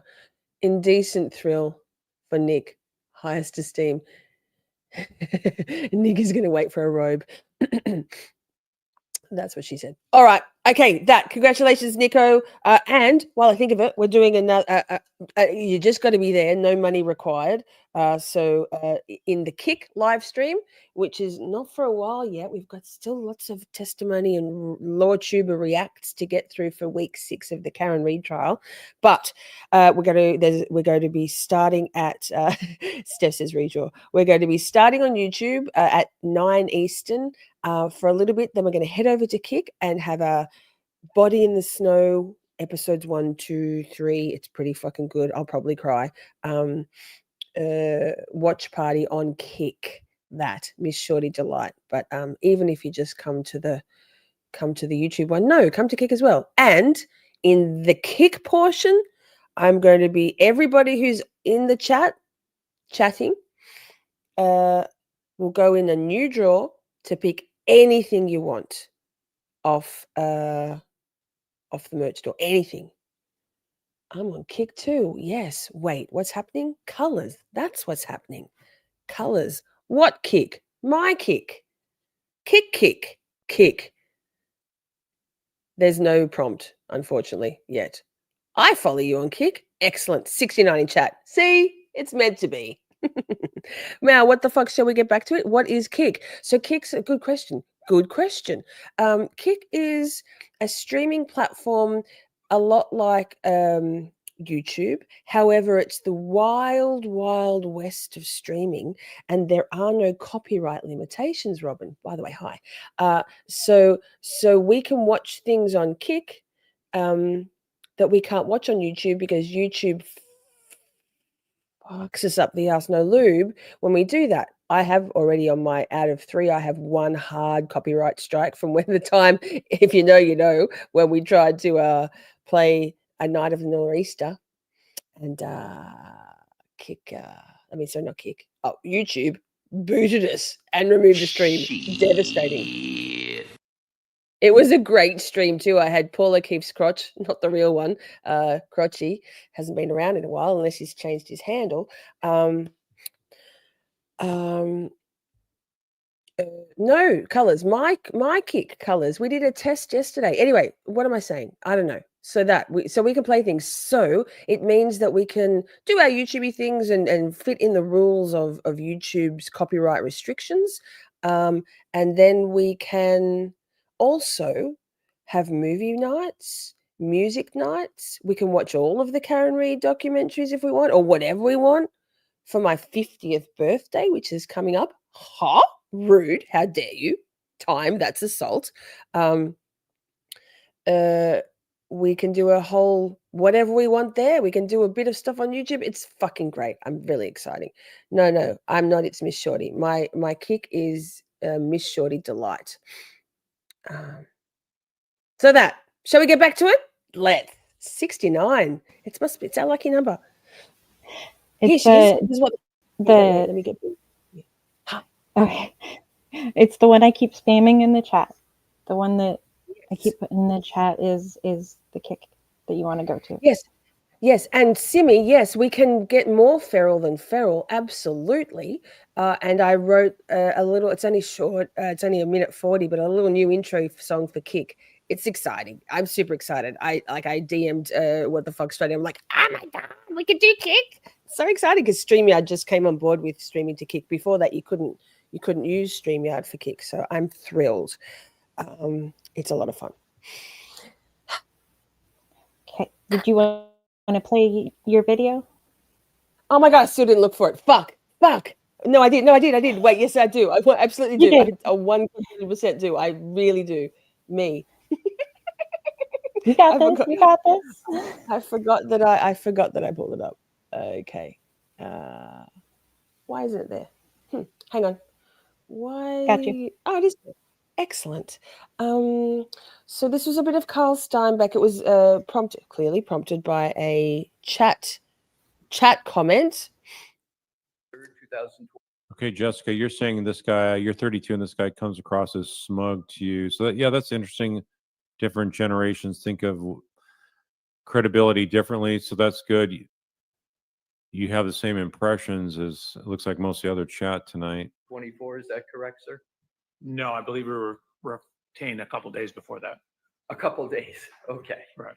So actually, I might be able to find out if you'd like me to look at the documents. It's not all that important. You would say it's within I think that's all he said. He has a couple of rants, but that's all I got. It wasn't that exciting.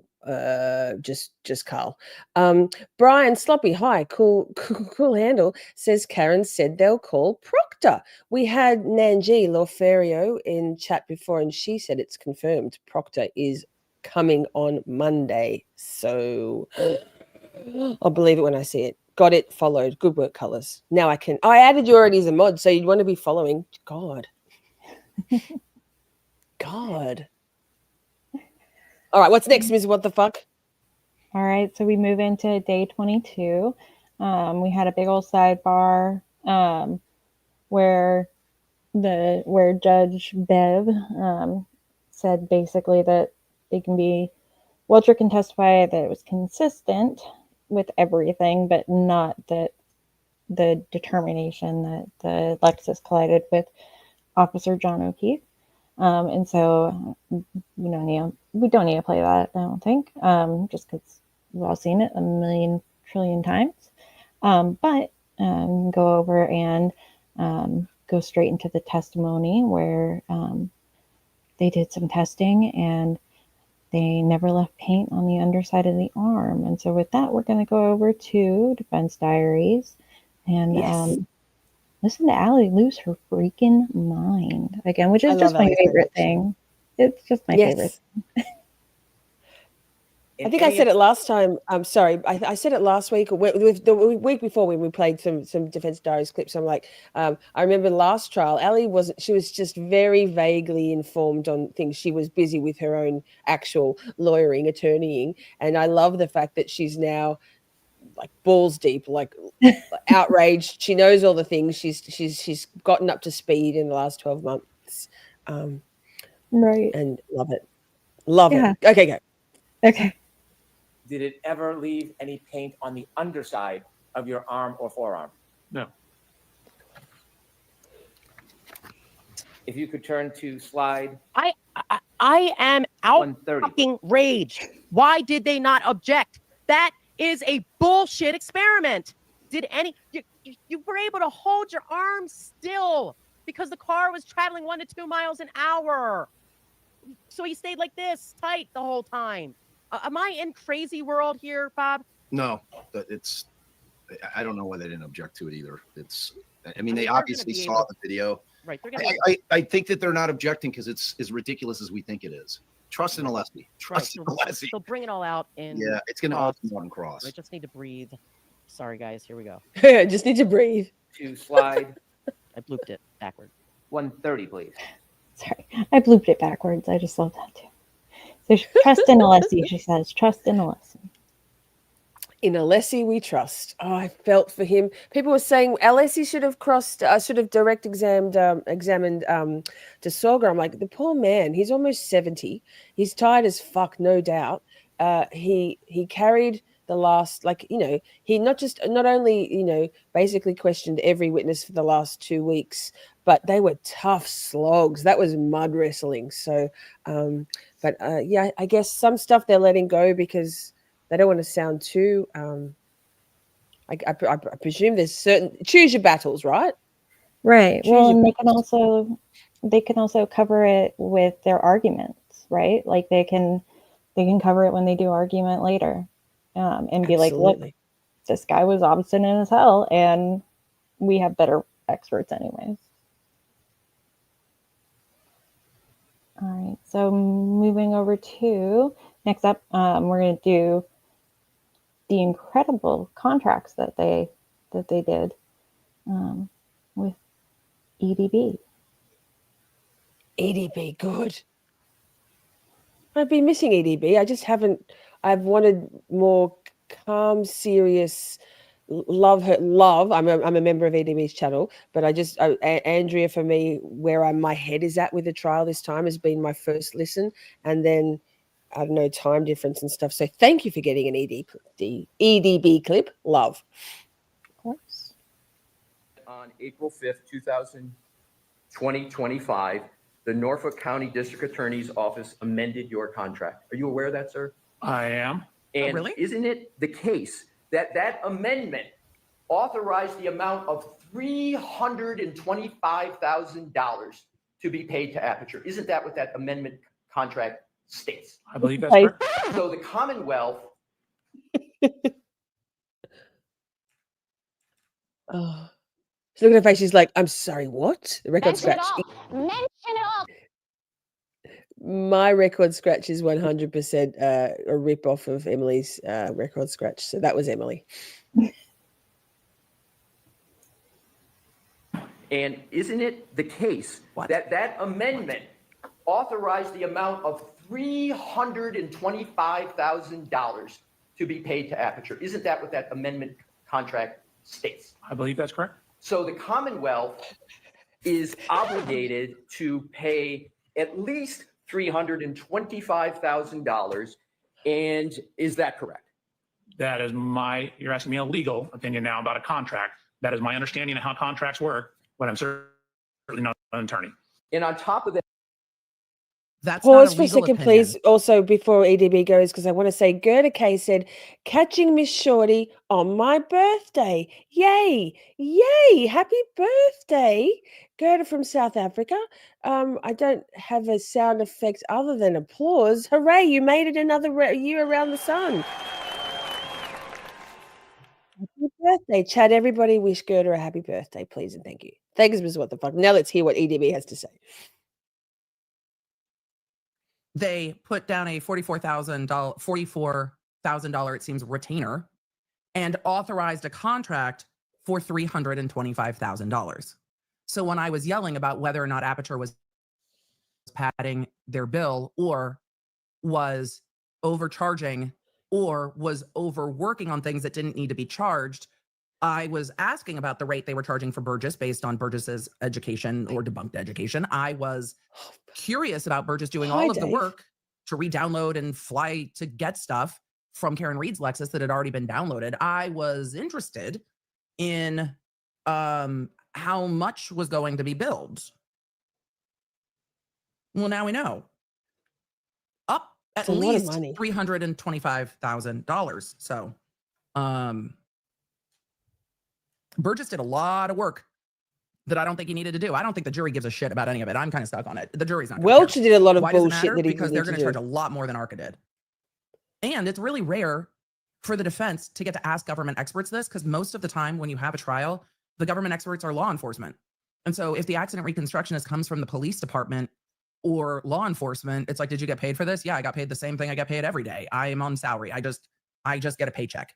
It's rare to have government experts that are getting paid this much. Occasionally you will have a doctor come in who's an expert. They're getting paid for a day or whatever, but it is incredibly rare that in a criminal case, the defense gets to ask the prosecutor about spending this much money. A lot of agencies would not approve spending this much money.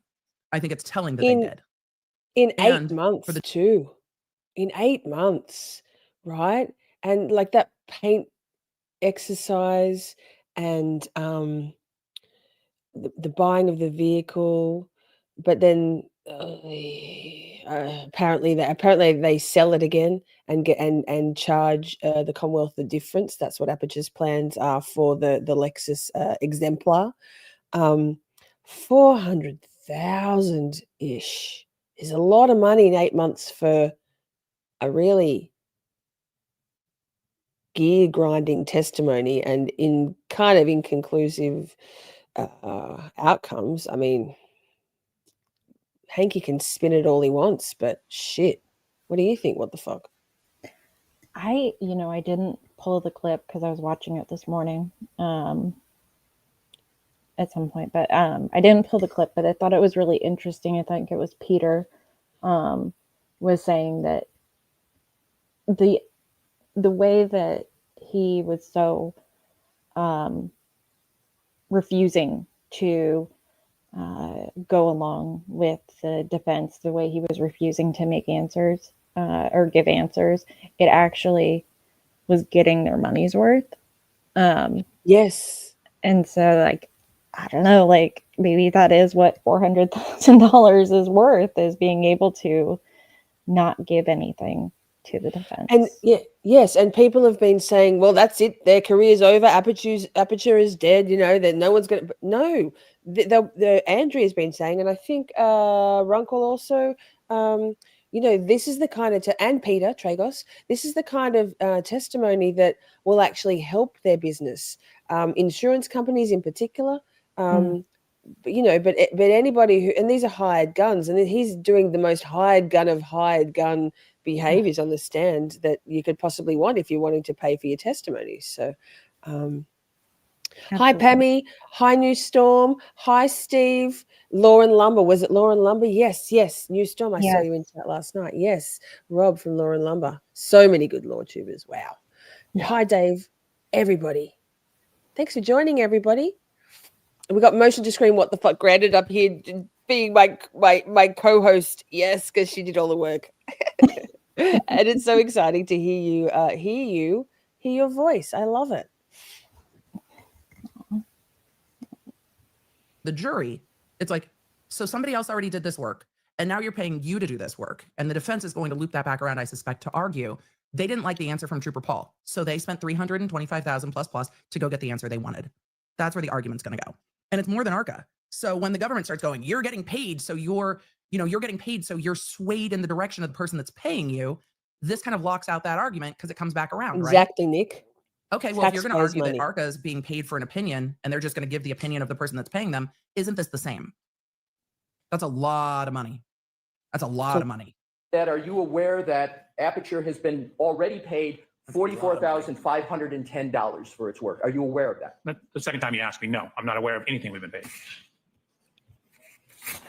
Pause for a second, please. What the fuck? And as you stated, also, Nick just said taxpayers' money. Yes. So let's not forget the correlation. The jurors are Massachusetts residents. They're the taxpayers. I wonder if any of them are, I don't know what your tax system's like, but in Australia, if you earn more, you pay higher taxes, and you're in certain percentile bands. So that's a lot of money. Who I think it was Rob from Lauren Lumber. I didn't get a timestamp for it, but he was talking about how there's a bigger picture here in terms of taxpayers' money being spent on this stuff just to get a conviction, right? The hubris of it all, the digging in and dying on a hill just to win the fight, where those resources could be allocated in so many other places, like within the state of Massachusetts. At what cost? At what cost are they going for this conviction? It's quite horrifying. And I think Rob from Law and Lumber was talking about, at what point do taxpayers in the community and the lawmakers sit down and have a real conversation about the allocation of resources like this, and when is too much, and shall we actually look at the systemic stuff and change things, legislature and stuff, to maybe look at the weigh up the cost risk benefits and make some changes for the better for society. Absolutely. You said that so well. I mean, that's so huge. I'm just regurgitating the shit that goes in my brain, and some of it sticks, and I can occasionally remember who actually said it. Go with your heart. Yeah. I mean, it's because I'm all of those titles that I have. Lol. The thing, I mean, Rob was really quite passionate about it. It was towards the end of his live. It was quite a long stream. Sorry, it was quite a long live stream. She says, fumbling over the easiest of words. But he had a real kind of moment of soliloquying about something he's really passionate about, and it struck me also. Ask Bob. Hi, Ask Bob. Something very evil is being covered up to pursue this obsession with convicting Karen, and we may never know, right? Actually, play the clip. I'm going to pull something off Twitter also. What the fuck that I just remembered. That reminds me. Hi, Bob. Thank you. Okay. There's only a few more seconds left of this one, and then I'll move over. Sweet. Legend. Divided work over 3 offices, and the government approved the money. Yeah, could you direct me so we're not wasting time? Oh. Oh my God, this is what I was like, oh. Why don't you just take a look at that, Dr. Why did you just answer the fucking question, monkey? I just hate that man so much. I don't have easy access to the things, but I hate him so much. I hate that man. I truly hate him. Mm-hmm. Hang on. Let me. Oh my God. You know what? We've got backstage so many things. I hate that man. I truly hate him. Yes. Let's see. And actually, that leads straight into the next thing, which is actually just 2 short clips from the very clippable, amazing Andrea Burkhart. Can we go pause for 1 minute? Yes. Minute before we go there, based on Bob, because I straight away found my thing, the thing of the thing. Swap. Gotcha. This. You're there. Wait, go bigger. My position Go bigger. is That's what she said. most Hang on, wait. conscientious. This in a way that is not factually viable. It will be distracting, confusing to the jury, and it could be unfair for either side because it will lead to our. So his pause there, supposedly, is him being distracted by Karen turning around and watching him make his argument. And apparently, and because I don't watch, I listen. Apparently, Karen, we all see Karen. She turns around and watches her own attorneys, and she also turns around and watches Hank Brennan. But he's so rattled by her presence. I'm going to pull it back again. And the irony of what he's actually talking about. So this is a clip on Microdots. He was on his Twitter X. Hi, Jody Defense Rests. Play it again. For either side, because it will lead to our. It will lead to arguments about what it means. Sit down, Weasel Demon. That's all I've got. Okay, go with your Andrea clips. Let's do it. Okay. Let me. Yes, it was, Rob. I also remember that rant, Storm. Night, Catherine. Thank you. Tony, it all comes back to Birchmore. Yes.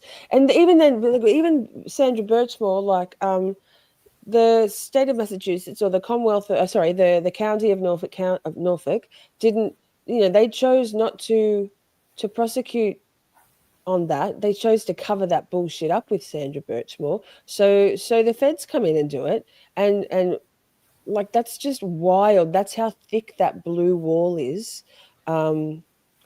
and that sort of that culture of protecting their own amongst the Mass State Police and the local police departments that turn that blind eye, look the other way.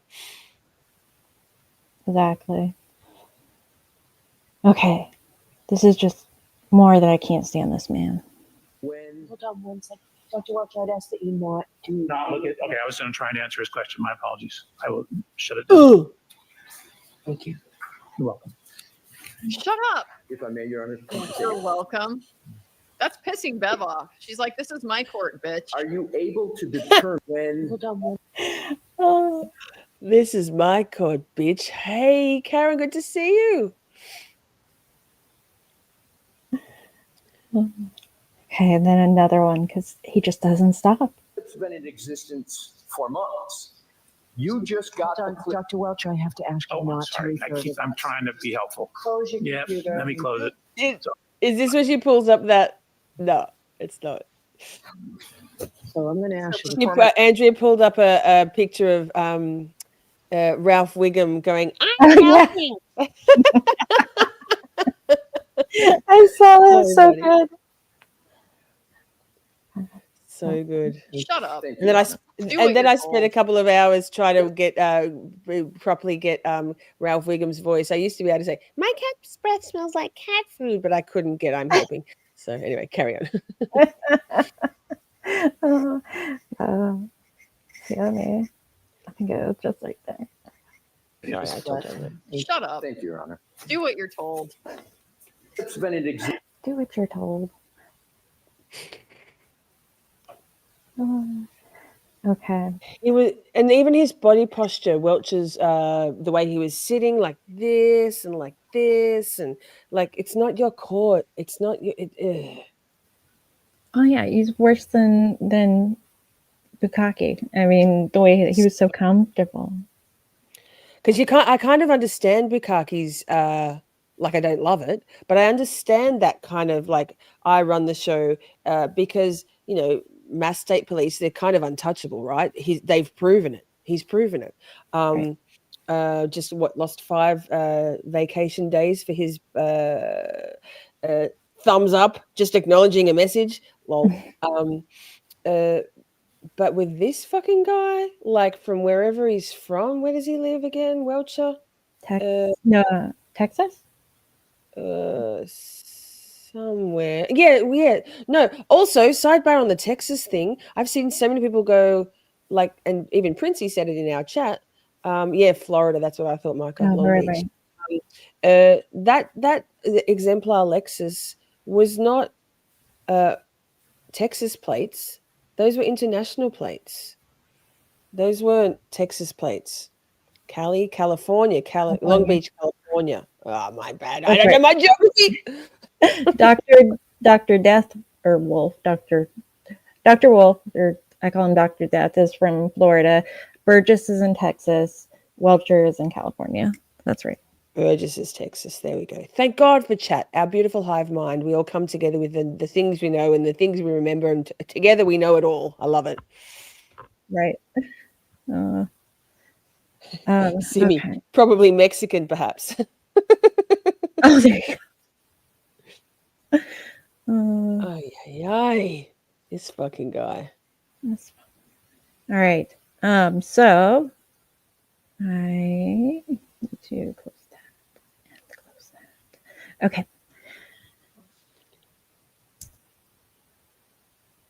Is that the right one? Okay. I think I got the right one open. Not me opening like a million tabs. Okay, we can share this tab. So now we're getting into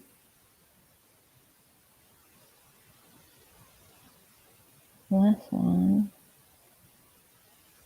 which I think is the one that just probably offended me the most. And I'm not going to tell you what it is. This article was published back in 1979, correct? That's correct. It's 46 years old. Therefore, I did the math. I object. I object. You are not mathing properly. Chat, I'm being hyperbolic. I know he's mathing properly. This is after I was bored. So I'm being hyperbolic. We've been attacked. Right? Okay, that's it. Dave's channel asks, today we discussed with Tom that this case for sure 100% will go past the 8 weeks. Bev keeps saying we are on time.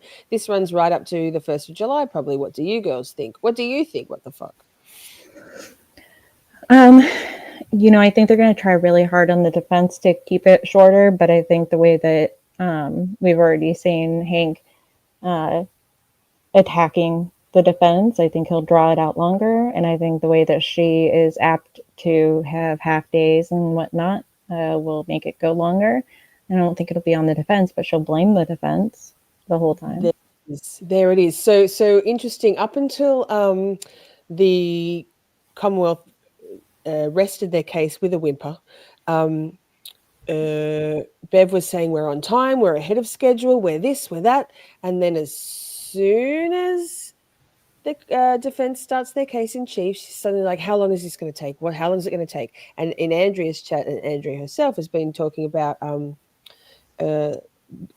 put money on it, that now suddenly where they were ahead of time, on time, we're all on time, according to Bev, to the jury, she's suddenly going to make out like, oh, now we're behind, and make the jurors feel some sort of way about the defense taking their sweet ass time. But the defense can take as long as they fucking need to. That's Karen's right. That's her right to put on a defense, and a robust one at that, So I think, Dave, I think you are spot on. What's the date? Oh, here it's the 1st of June. In Australia, it's the official first day of winter. That's where we start winter.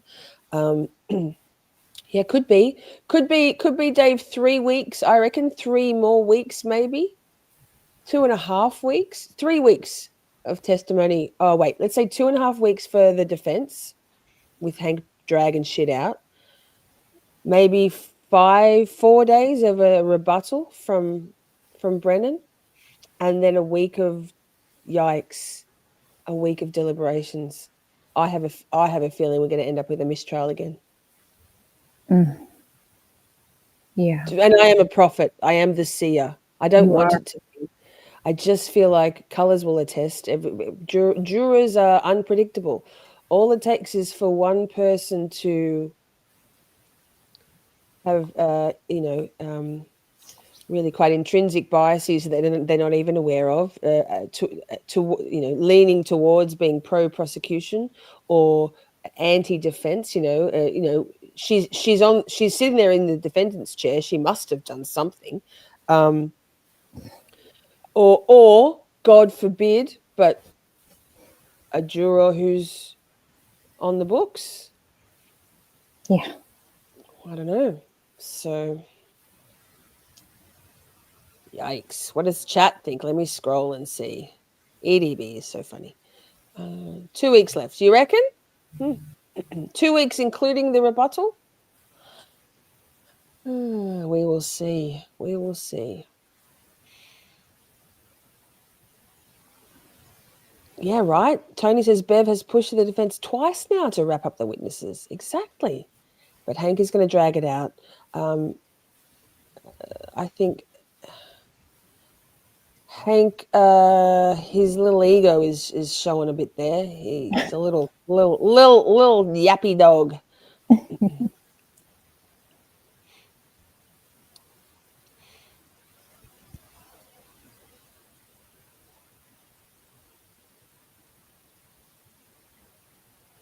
Defense did say a week and a half, but they've added witnesses in. That what was her name? Kelly Deaver is new. They've still, and if Proctor's coming, if what Nan G, if Loferio, who came in the chat earlier, if what she says is true and that Proctor's definitely being called, that's 2 or 3 days at least, I reckon. That's a Bukkake length on the stand, in my opinion.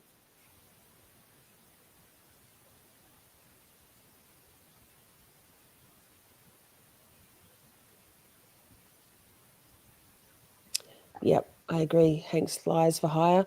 I say mistrial at worst and not guilty ×3 at best. Yeah. Yikes. I need it to be over so my mental health can improve. What do you all think, chat? This is hard. Well, here, how about something for your mental health? Let me Yes, give you please. something. All right. EDB again. Love and I it. think we're all going to pick up on this one pretty quickly. Today. Yes. I've never Yes, you asked. have. You asked me about the totality of the rear of the Lexus, which includes the tailpipe. All right. I am not going to be asking any questions that involve the taillight. Stop talking about the tailpipe, sir.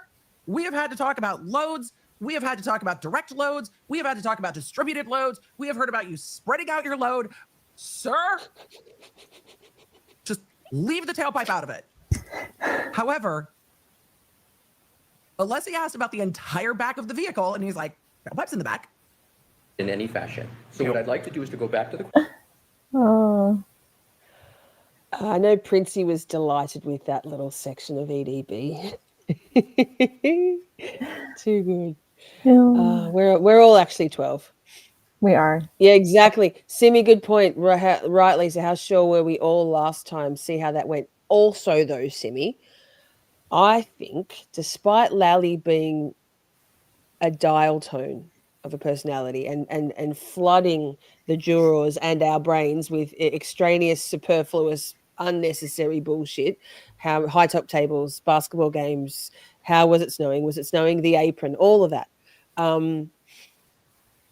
I think a couple, is it maybe Peter, maybe Rob, Lauren Lumber. I think Lally put on a better case, actually, for the Commonwealth, and the defense have more meat on the bones of their defense of what they're presenting. I don't know. It's stressful. Well, here's another one to maybe take a little stress. This is a clip from our dear Kurt that had me rolling, and I sent this to you, Lisa, because I was dying watching this. And I watched it like probably 50 times. Before you press play, sorry, Gerda just asked, does anyone know how many times they try a person if they mistrial every time? Gerda, they can keep going until time forevermore. In the United States, there comes a time when surely the taxpayers will be up in arms and say, enough now, stop trying this woman, we're not prepared, and that will come back on DA Michael Morrissey when his election, I think he's up for re-election in June next year. I think it's June. So there is no time limit. They can keep being retried. So Karen could conceivably be, if there's a mistrial, the Commonwealth could quite easily decide to dig in deeper and try her again. And I mean, I've been saying for a while, and I think EDB says it, the process is in the punishment, and I don't think they're actually going for a guilty verdict. I still firmly believe the Commonwealth would have been happy with a not guilty across, unanimous across all three counts. And then they could have said, oh, the jury got it wrong. What are you going to do? Nobody gets prosecuted because they almost never prosecute anyone else when a defendant stood trial for a crime, because it's just too much reasonable doubt for the following jury to say, and for the defense attorneys of that particular defendant or defendants, McAlbert's looking at you, to say, but you already tried someone for this. Isn't that in itself reasonable doubt? So they can keep going and going and going. We'll see how much hubris is involved if there's a mistrial. And Nick, I think that's great positivity that you say it will be not guilty. In a normal world, in a normal courtroom with a normal judge and no suggestions of corruption amongst the key parties, including, I mean, is Fanning still overseeing the jury this time? Like, fuck, anything could happen. So I hope so, Nick. We will all put you as the number one XP leader crown holder forever and ever. Amen. If you're right. Hope so. Okay, let's go. Okay. So this was when we learned that, you know, if there's no X-rays, we definitely don't know that there's fractures or not, because we just have to assume. Fractures of any kind in his hand, correct? So there were no fractures noted in the autopsy report, but they didn't actually X-ray from the records I've Oh, seen you cannot be either serious. his hand or his arm. So Oh, there you've got to was, be fucking at least kidding according me. to the autopsy report, no overt fractures, but the X-rays I saw, none of them were the arm, and the autopsy report said secret fractures. No sternum. That's good. There were secret fractures. Oh, okay. I love Kurt so I much. understand. I get it. No, it wasn't that there weren't any broken bones. There were broken bones. They just weren't noted on the autopsy. There were secret fractures not noted on the autopsy. Ah. Oh, okay. That explains a lot of things. Oh, okay. Secret fractures. Exciting. Great.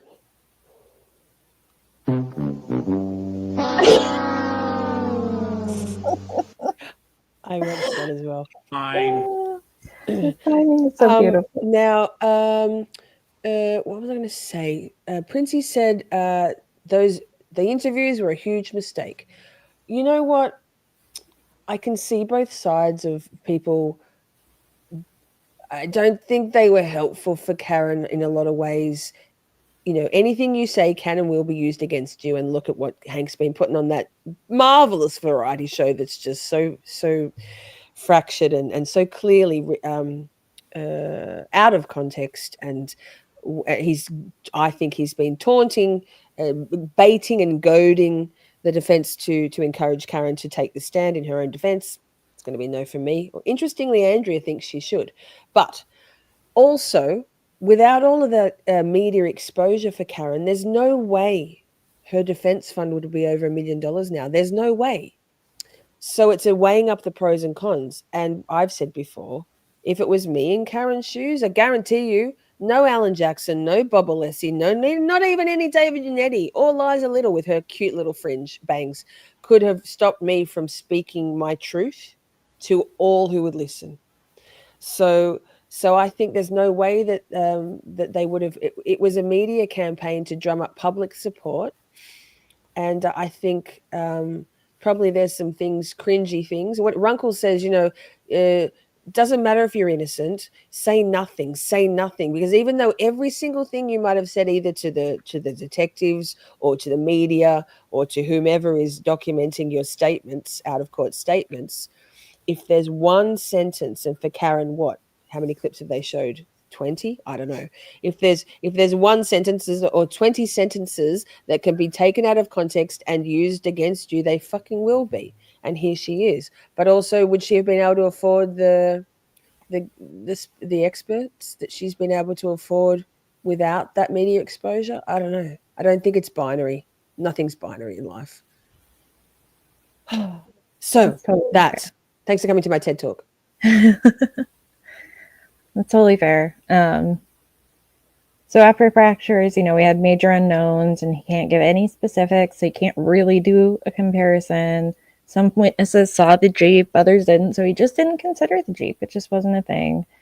And then it's possible, you know, totally possible, because he's an engineer, that the car could have shot into space. Oh. Towards the middle of the road because snow is building up on the side of the road, then it's probably not as reasonable. I would need more information to be able to determine whether it's reasonable or not. It's certainly possible. It's possible it could have shot off into space as an engineer, but not probable. Oh, you think it's possible that it could have been shot off into space, sir? As an engineer, it's a possibility. It's a possibility that Absolutely. this Look at his face. Highly, highly unlikely. But Right. again, you're asking an engineer about possibilities and probabilities. Let's get back to reality. So in terms of the That So good. Alessi. Can you go back again? Can we play that again? Because I just want to, I want chat to pay attention to the fucking audacious smugness, which I think Carl referenced the smugness of this guy. Just watch his facial expressions. He's that fucking idiot guy who we've all met, maybe girls too, ladies sometimes too, but who's just like, yeah, like he's gas, like, come on now. He's just like, yeah, I'm going to say it. Yeah, I said what I said. Like, sir, Please, back to reality. Like back to reality. And I said no. Now you're asking possible. It, of course, is possible. Whether it's reasonable or not, I'd have to know the starting position. If it's very close to the side, then it could be reasonable. If it's further towards the middle of the road because snow is building up on the side of the road, then it's probably not as reasonable. I would need more information to be able to determine whether it's reasonable or not. It's certainly possible. It's possible it could have shot off into space as an engineer, but not probable. Oh, you think it's possible that it could have been shot off into space, sir? As an engineer, it's a possibility. It's a possibility that Absolutely. this Lexus could have been shot off into space. Highly Dodd unlikely. Welcher. But again, you're asking an engineer about possibilities and probabilities. Let's get back to reality. So, Alessi handles it so well, so well. This fucking guy, like he thinks he's the king of the stand. Like, oh my god. Okay, sir. Okay, sir. And then I have one more for the day, which doesn't fit anywhere, except that I really don't like this guy, y'all. I just don't like this guy. And Andrea Burkhart just shares my dislike for this guy, and she had another really great moment that I of course clipped. So then we'll talk about the musculoskeletal system. He interrupts him to say that's inside the body. Yeah, no shit. No shit. Really? Wow, thank God you came here to testify at this trial and that the Commonwealth has paid you almost $400,000 to tell us that a skeleton is inside a body. Where would we be without this guy?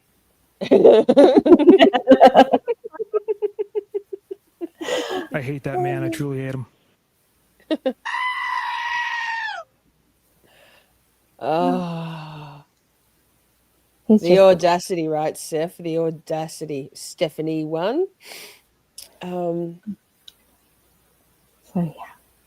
And then there was the sidebar, which was the voir dire of the of about whether or not they could go into a bunch of stuff that, of course, you know, Bev complained there was no time, it was overtime. And they would do arguments tomorrow.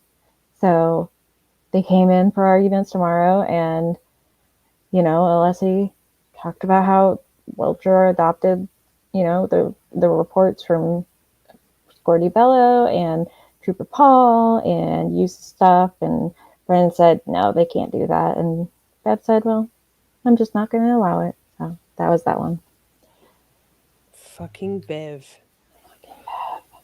Also, sidebar, I retract my former statements about Bev that said, she's growing on me. I'm like, oh, woman, she's just vile. I think someone's been opining or suggesting in chat that maybe she's an alcoholic, and like a proper alcoholic, and that's all of her demeanor. I just think she's a bitch.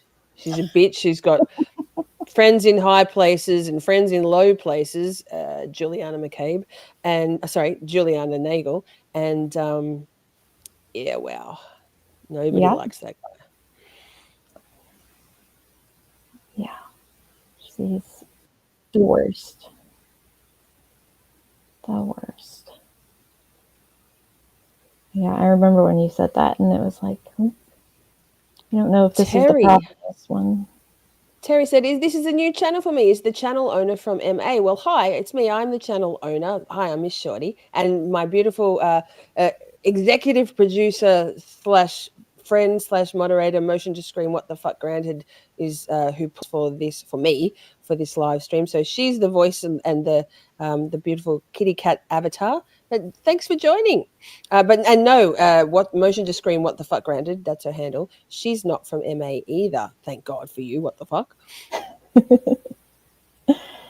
All right. So getting into the actual cross continued of the day, I think probably all of us saw how he made sure the smartwatch was removed and all the devices were off, which was great, kind of harkening back to what Lisa was saying about him checking his messages on the smartwatch.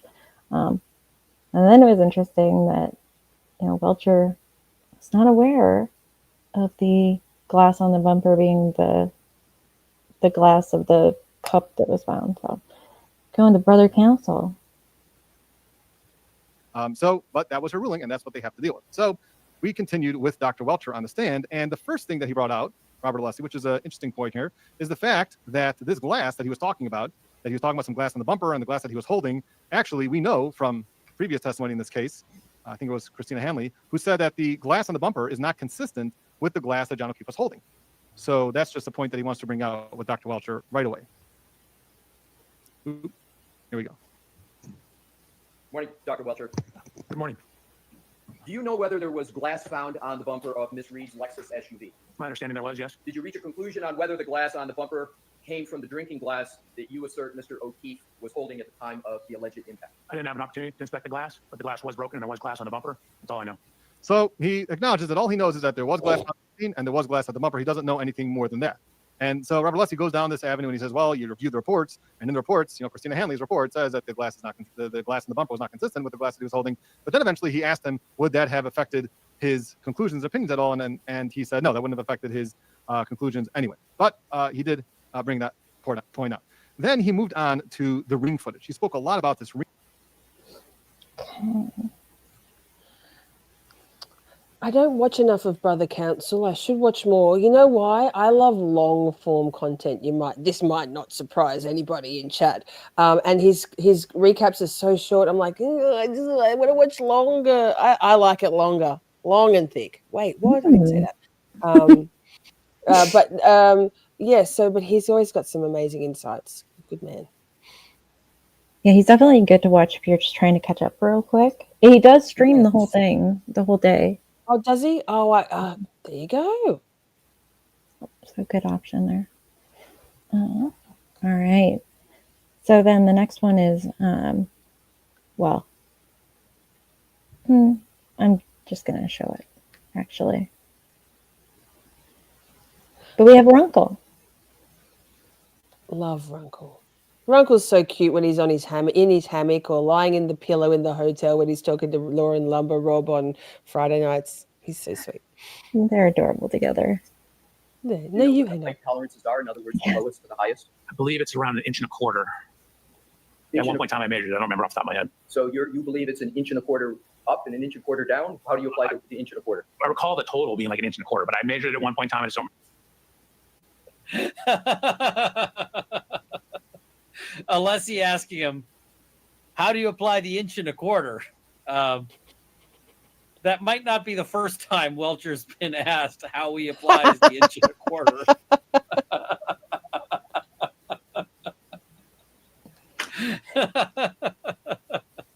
You know what the height tolerances are? In other words, the lowest to the highest? We are 12. Terry asks, do I know about the Sandra Birchmore case in the Boston cop Matthew Farwell? Yes, we were just talking about it a little bit before you came into chat. It's all intertwined. Like Tony P says, the Sandra Birchmore case, may she rest in peace, holds the key to all of it. And I'm just going to say outright, I don't think the feds have closed their investigation. I'll believe it when we hear it from the horse's mouths. So I think they're still got eyes on things. I agree. Next up, just making sure I have the right thing. Okay, next up is Runkle again. But so we're going into the redirect. The redirect is back to AJ. And so we're going to talk about the signal. Recross. Redirect. No, recross. You're right. Sorry. No, so it's back to Brennan. Sorry. Oh, thoughts and prayers. Chat, hang on there. Sorry. I know, I made you all like excited for a second. Disappointment. I guess just like him, disappointing people all the time. When you Never. Communications, when you would have communications with the Norfolk County District Attorney's Office, did you ever use encrypted apps to secretly hide your communications, apps like Signal? No, I don't have it. So the form of the question, ask it differently. He just finished objecting to you can't use one expert to attack the credibility of another. And then he's like, did you ever use anything like Signal? This is improper on the redirect. This was not brought up. This outside of the scope on the redirect. And like Judge Canone should be shutting this down so fucking hard. This is so sleazy from Brennan. Except it's Judge Canone. Members of the Norfolk County District Attorney's Office, did you ever use encrypted apps like Signal to communicate? I'm going to allow it. No. How are you going to allow this when the objection is scope, Judge? How are you going to allow Signal? Where in the last, like, however many hours did you hear the word Signal? Judge Canone, seriously, this was an easy fucking get. Like, this was easy. When they appeal this, if they lose, they should absolutely be putting this ruling in as part of their argument of, hey, Judge, you've been seriously fucking biased. Because this is so easy to just be like, that never came up, right? Nobody, Emily said it wasn't, maybe Emily's seeing something I didn't see, but I think it's out of scope. I think it's really She simple. saw load distribution. Encrypted app, so those communication couldn't be tracked. No. Would you ever have any reason as a professional for doing that? You were asked. You know why I use Signal a lot? Because it's convenient. Like, and you know who should be using encryption? Everybody. Everybody should be using encryption. And you know why? So let's take an example. Let's say I can get a hold of your texts between you and your husband or wife. Right? Let's say I get a hold of your text messages. And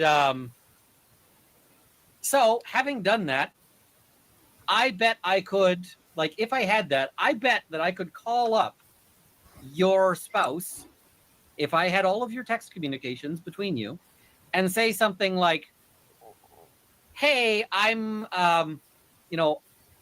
Officer, Douche Baggins, and your husband has just been arrested. He's in custody.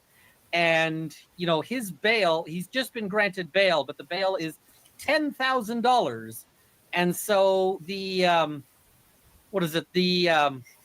you need to pay this $10,000 right now in, in Amazon gift cards. And by the way, if anyone ever says that you have to pay bail and in Amazon gift cards, that is not a thing, right? So you have to pay this bail right now in Amazon gift cards. I need you to stay on the phone as you drive to go get those Amazon gift cards. And, do not hang up, do not redeem, do not, and you're like, oh shit. Well, and then you say, wait a minute, this is a little suspicious, right? This is a little concerning. And you say, how do I know it's my husband there? And you say, he told me to tell you about the time that that you went to the park and you went to the zoo and you saw a giraffe shark. He told me to tell you that if you had doubts that this was you, and you'd be like, oh shit, like nobody knows about that except me and my husband and the giraffe and the other people who were at the zoo and the very unfortunate zookeeper. And you'd be like, okay, maybe this is legit. Maybe, maybe I got to go and, send these Amazon gift cards. Encryption is helpful, right? Encryption is, yeah. And I saw somebody in the chat note that the jury is a younger jury. I bet some of the younger jury is using Snapchat. I bet some of the younger jury is using WhatsApp. And I bet some of them are using Signal. So, yeah. You know what I find fascinating about Runkle is that he's so good at just pulling up these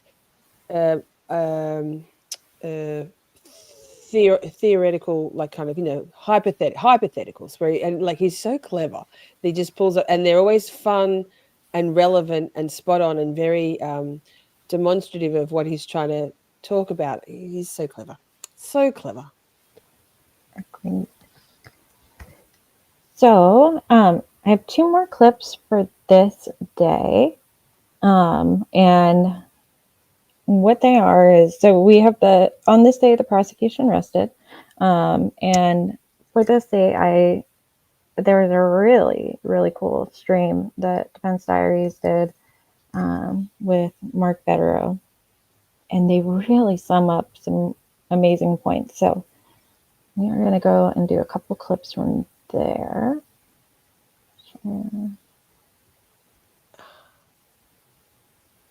Oh, Betterow.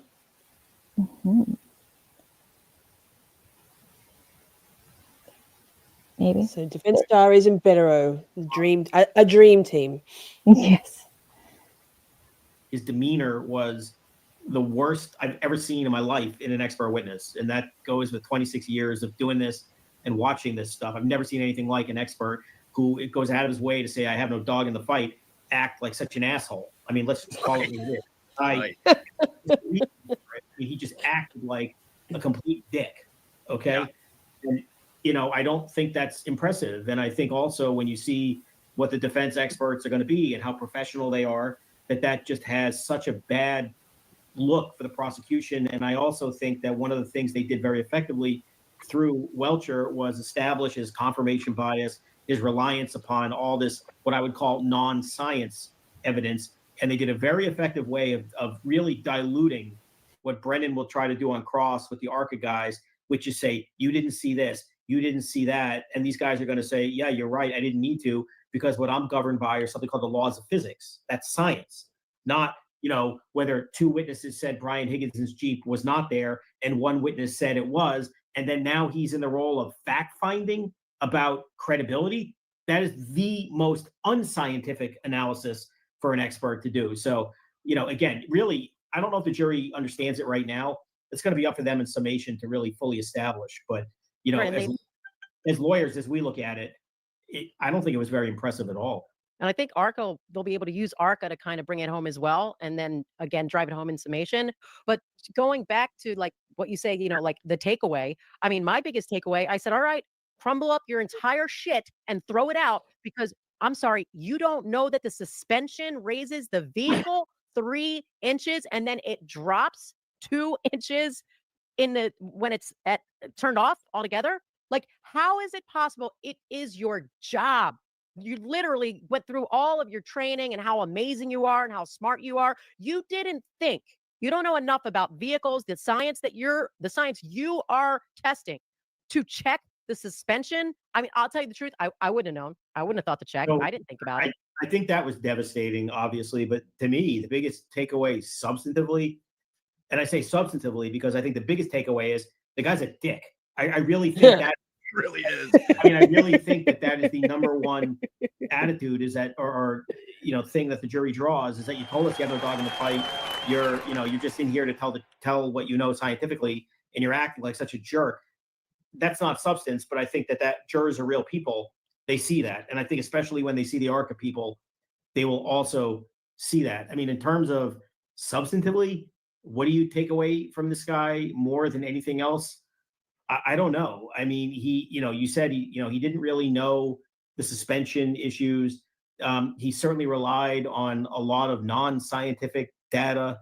I mean, you could go on and on with this guy. He just didn't seem to have scientific evidence of what he did. And to me, if you had to pick one issue that the jury's going to say, what's the proof or lack thereof of what he did scientifically? I mean, you're kind of left with like finger painting. That's what I was called it. At 2 miles an hour. How the hell does a serious scientist tell the jury with a straight face, in my view, the evidence supports that she pulled up 30 something miles an hour, slammed it in reverse for 80 something feet, right? Not 30 miles, 30 feet, right. Slams it 80 feet backwards, smashes into this guy. And my proof of his injuries matching that kind of incident are a 2 mile an hour experiment where I'm sitting there in the exact same clothes as John O'Keefe, which by the way, is freaking creepy. Super weird. What a whack job. I mean, that is just, there's no need to that. And by the way, he wasn't even wearing the hoodie when he did the experiment. Right. So if you're going to Exactly. play the game, like that's not even a real Bob said, yeah, then take the full hit and get Yeah, scratched. if you're gonna play the game, take the 23.9, brother, and So- let's see that taillight explode. I'm dying to see it. So he does this at 2 miles an hour. And then and again, this is a job for them in summation, but he also says, I don't know how he got hit. I don't know where he got hit, but let's just assume it was this way. And I'm going to lean into the car and get some paint on me and look at me. I'm covered in paint. I mean, that's a $400,000 expert opinion that they paid for, who had no scientific analysis about the actual incident. I mean, he did more science on Meadows than he did in front of Fairview, which was no science. None. Literally. None. Zero. Nada. Zero. And Mark, let me ask you, because Bob and I talked about this during our Oh, yeah, it's wild. That's exactly. He didn't even have the hoodie on. You know, the light hoodie. He took the hoodie off. Welcher, Mr. Blue Man. Right. Crazy. Hey, Pammy, the XP game isn't only based on dollars, it's also based on chat interactions. So apparently you can turn it off, Princey said. Tap on the thing and follow the directions. But it's people who are number one. Let me check. People. Who's number one? Let me check. Simi hasn't sent any money at all. That's not saying you need to, Simi, but Simi's number one right now. And neither is Tony. He's number three. True Crime Butterfly gifted a membership out before, but so it's not just dollars. I thought it was dollars. Dollars helps, but clearly number 1, 2, and 3, not just dollars. So that. Like a guy like Thanks, Welcher, Steph said it better. Is used to being the way he is, you know, and he gets lawyers in any case he deals with, and he talks over them. And let's be honest, most lawyers are gonna be like, I don't know what I'm talking about. They back down. And you could see it with Welcher from the jump about what an arrogant jackass he really was. The first comment he was, I didn't catch your name. Like, what's your name? Right. Yeah, I want to be right. We haven't met before. That was designed to stun him and just get him off kilter. And you know, obviously it didn't work, but you know, maybe yesterday he was a little bit too nice. Maybe not today. Not right? today. Today Not today. was like, I'm done with this, and that was good. Yeah. Not that he was bad yesterday. He wasn't. He even But- came in hot with the take off his Apple Watch, even. Love that, Tina yeah. says. And what do you take with this bag of tricks? And you know, like to making it count said, and like Tina said, you know, with the Apple Watch and the laptop. It's ridiculous. I mean, the only thing I would have liked to have seen yesterday when this was happening was, and again, maybe I'm just more obnoxious and like to poke a little more, but like, what are you looking at? Why are you doing this? And can you tell the jury what it is you're looking at? And why are you writing notes? He was writing notes. I kept saying the same. Stop and writing notes. Say, can I see that, please? Because I think that's appropriate, actually. And you know, whatever. I'm not a nice person in that regard, but I mean, what he was doing with his laptop and his notes and whatever else, it was ridiculous. And this is a professional expert too. He knows the rules of the game. He knows you don't do this. I think he must do it all the time. It seems like he couldn't be up there without doing it. I assume he has a shtick that he uses, including saying, I didn't catch your name and this, Right. and I'm gonna throw you off guard. And you know, every time the lawyer says, thank you, you're welcome. I mean, there's just a lot of weirdness with this guy. But obviously Bob was the perfect lawyer. I mean, we're talking about what lawyers doing what, perfect for this, because I mean, look, you guys have been doing this a long time. We've dealt with experts. You've seen lawyers doing experts. As far as it comes to like wonky subject matter expert type stuff, I've never seen anyone dig in on an intellectual level like he does. And it's interesting. Okay. That is it for that day. Amazing. And for that witness. Yeah, thank God. It was when he was gone. It was like, oh, thank you, and what did he say when it all wrapped up? He said, "Oh, amazing!" And it seemed like the jurors all laughed. The courtroom laughed. Whoever were the laughers. But yeah, bye, Dud Welcher, bye. Jody, I can't work out how to. Defense Rest Jody sent me a clip from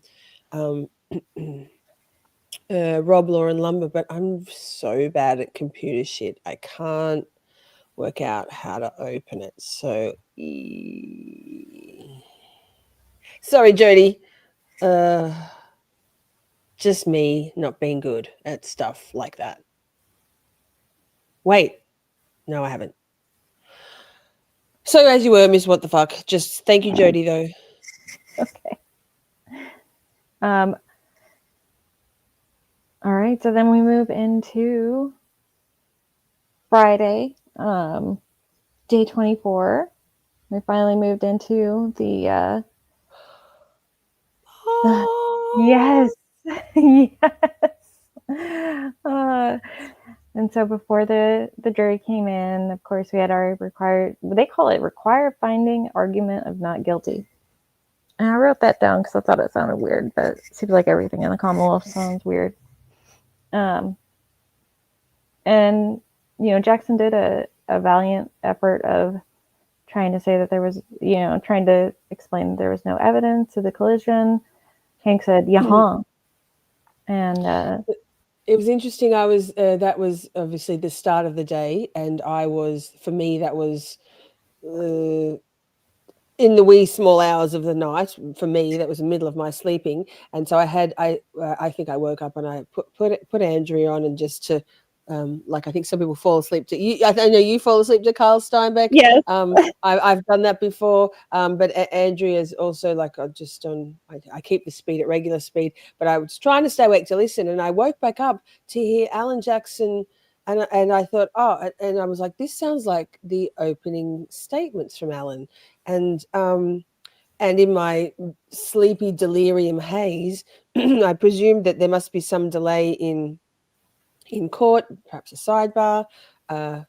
No surprise there. And thought, Andrea must be just playing over Alan's opening statements again to kill some time, or just get everyone back up to speed in readiness for the defense case in chief. And then I realized just only like earlier today, I'm like, oh no, that was an argument. Oh, okay. For the directed verdict. So yeah. So obviously she denied it, which was expected, but it was good to see that they put it on record and everything. That was important. Yes. And then that brought us to Matthew Tisogra, our Delta Data Daddy. There are so many different names for him, and I smushed them all together. And he reviewed the report from Burgess and Welcher's information was in there. There was so much stuff in here. It was kind of dry. It wasn't super exciting, but then we got to the cross. Oh, okay. Brace yourselves. Brace yourselves, yes. And Poke sent a timestamp for this, so I'm gonna play that one. And of course, Poke's timestamp was Bob and Allie, of course. Yes. See, I tried to go all over the place, and I'm realizing now that I got a lot of Bob and Allie, but that's okay. That's all right. They're very entertaining. We love Bob and Allie. Yeah. It's great because Bob loses his mind too, but Allie, of course, has the best reactions, and so okay. Decide to align them. And so is Hank fucking saying that his own expert supplied bad times? I mean, that's what he's saying without saying. That's what is he saying? I don't know what he's saying. Is he saying that his own expert put bad numbers? Because this guy relied on his own asshole expert. Like, I'm so lost here. I don't get it. I'm completely lost. Sorry, I'll blip back. I'm like going insane right now. There's something implied in his table by virtue of him calculating these that maybe he would decide to align them. And so, again, to provide the clarity on all the possible alignments, I included them. But that's not what I asked. If you're making an improper assumption about the predicate, about these calls and the source of them, and you're wrong, that would change your entire analysis and conclusions and charts that we see in your later charts, wouldn't it? If there was testing that showed that that is an invalid method on this specific Lexus and SD card, then of the 30 possibilities, some of them would end up being eliminated. Did you know that when an iPhone is plugged into a car, it downloads information from the iPhone on the computer system? Did you know that? I don't know how the clocks are synchronized when you plug an iPhone into a car. Well, if you don't know, how can you make conclusions based on predicate? You don't even know what it is. The conclusions are based on the data in Mr. Burgess's report. I know you're not an expert on mobile devices. I'm saying that, you fucking jerk off. Oh my God. Like, I'm about to fly out the boss. In an iPhone, you would agree that it's not unexpected to be variances, correct? Correct. Yes, you're comparing two iPhones. Do you have an opinion? You agree that you expect the variance to be very small, iPhone? I don't know. Have you ever studied Terry that? with the hot take. Two iPhones? Yes. No. So if you sit there today, you don't have any expertise. What was that? Sorry. Oh, Terry said she doesn't think that the other attorneys other than Alessi are any good in Karen's defense. I mean, Ooh. yikes. Hot take. Don't you talk about Maggie Nettie that way. Yeah. Any education, any knowledge about how closely two iPhones Objection, relevance? No. You see the first five columns, the number is small, 22121. Yes.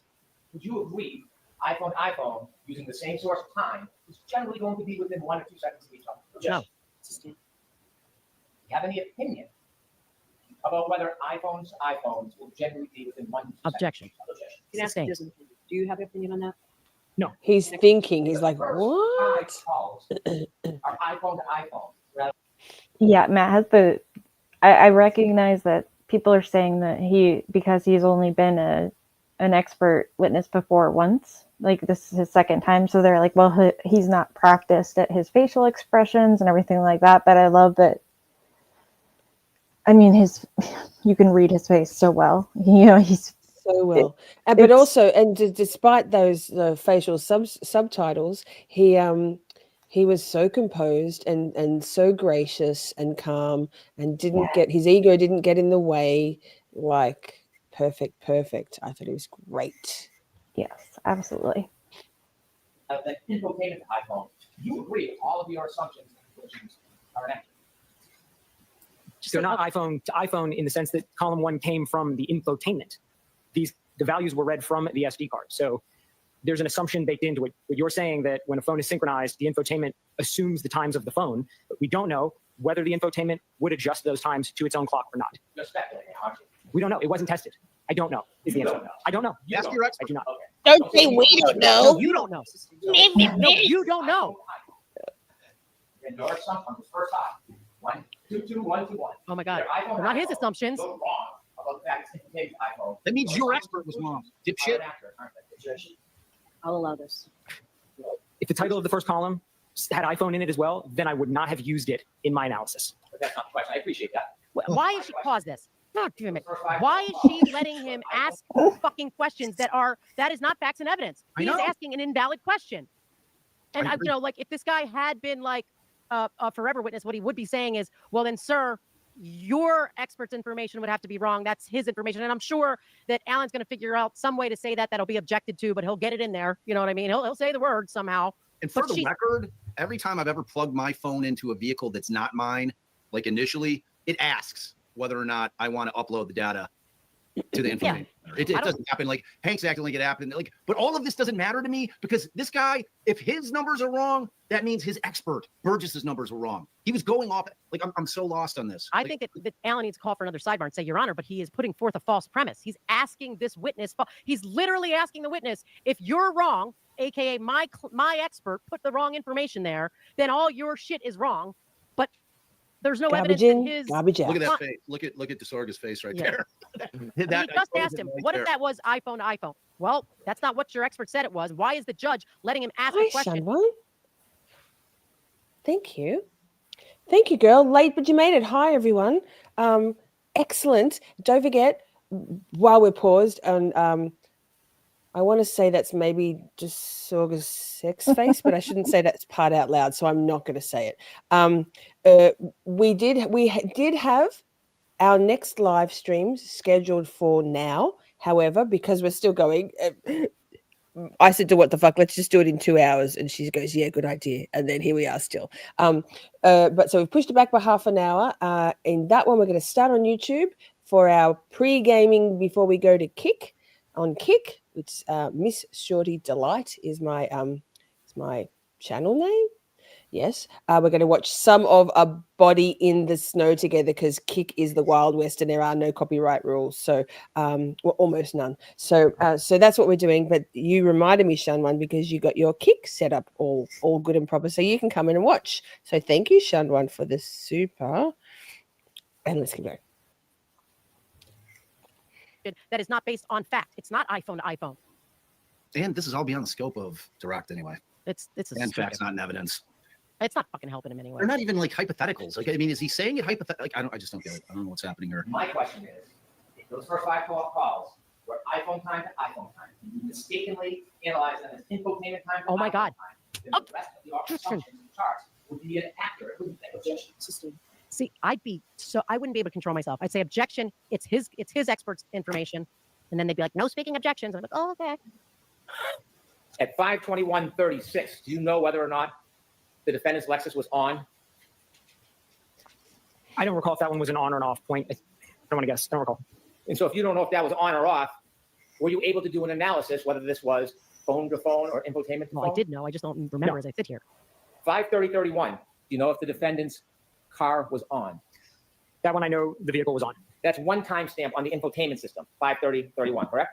Correct. And then in the O'Keefe iPhone call timestamps, there are two different numbers, 5:30:15, 5:30:52. Yes?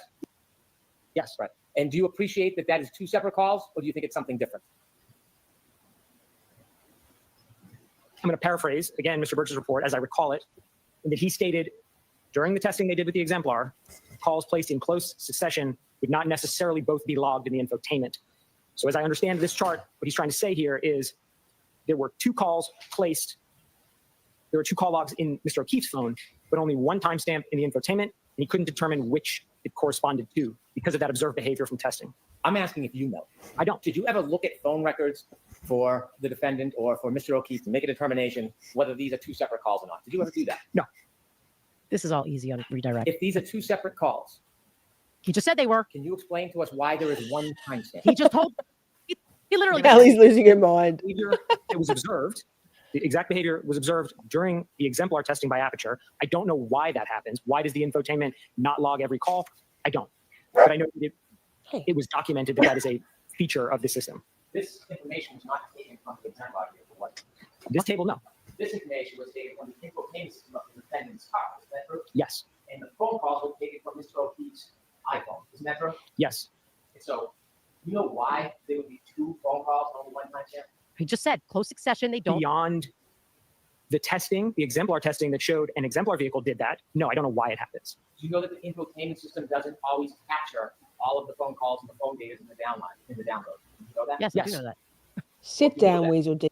And you can conclude that even though the two calls only one timestamp, that's because how the infotainment system works. He said that. I think that's the most logical assumption that that's how it works. So when you look at 5:30:15, bottom middle, and Right, 5:30, butterfly? it is impossible to tell which one relates to 5:30:31. Oh my fucking God. He just told Hank that. He keeps doing that.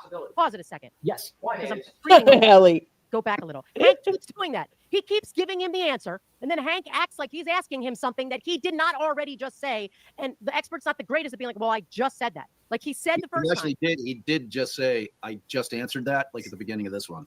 Oh, good. Because he said. He's when- very mild mannered.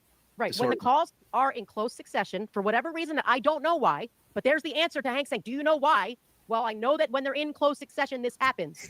Why it happens? No. But it's a result of being in close succession. And then he just literally said the words that Right. there were like Hank's three of doing them. what I said. He's not really listening to what he's answering. He said there were two phone calls, but only one logged in the system. And then he said, why? And then just now I've already forgotten it, where he just said the other words. Oh, that it's impossible for them to figure out which of the two calls is in the infotainment system. And Hank just said, isn't it impossible to tell which of the two calls is logged to the infotainment? Well, sir, I just fucking told you that. All I know is this look on Desorga's face is the fucking in the nose. That's what he's thinking right now. that even though the two calls only one timestamp, that's because how the infotainment. Okay, that was a long one. Sorry. Okay. No, I love it. I love it. DUI guy, doppelganger. People like, I don't think it looks anything like it. And then someone said Ryan Reynolds. That was in Laura and Lumber's chat last night. I can see a mix of them both. He's. I know people's looks don't matter, but he was very easy on the eyes, this fellow.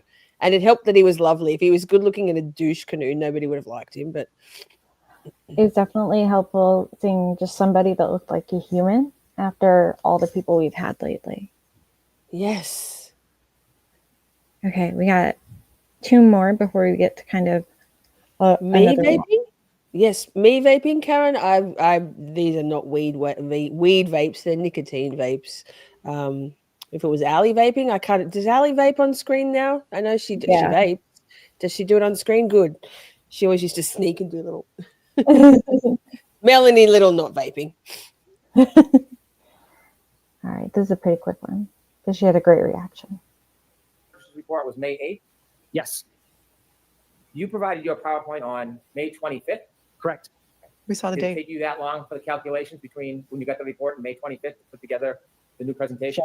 No, it didn't. Why did you wait until May 25th to provide the new information? That's when I was asked to do it. What do you mean by that? I just want to see what the date is today. Today's the 30th. When you finished your PowerPoint on May 25th, did you send it to the defense on May 25th? Yes, I did. They had a copy of your PowerPoint on May 25th.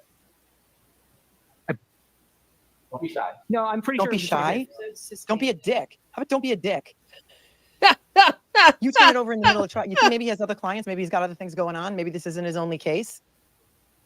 And you're going to whine now that it's trial by ambush because you don't understand that he now just destroyed your witnesses and all he used was their data. He took their data as true. Listen to that again. Your PowerPoint on May 25th. Don't be shy. No, I'm pretty sure it was the 25th. Sustained. Don't be shy. That was so vile. Oh, the worst. The worst. Terry, I don't think that Karen's lawyers are telling her to speak to the media. I think, on the contrary, they're probably begging her not to. But Karen's going to Karen. I would also, I said before you came into chat, I know I would be almost exactly the same. I'd be like, oh, hell no. I'm going to say what I'm going to say. She's a very outspoken, confident, articulate, and she's fighting passionately for herself. And while not everybody might agree with it, I know Prince is outraged. I think good on her. People struggle with strong, independent, outspoken women. I know because I am one. So I think that Karen's attorneys would be advising her to hush now. But seeing as how there is a gag order on the attorneys, Bev imposed a gag order against them, any of them speaking to the press. Karen is speaking sometimes on their behalf or not, but like she's the only one who can speak. But then the clip we played at the very start of this live stream, Karen answered a couple of questions, and then Alan Jackson quickly jumped in with no comments on the next few questions that were asked of her outside of court earlier in the week, or it might have even been yesterday. So, I mean, Karen's a human, and yeah, it's quite divisive, Karen being so outspoken, but I personally love it.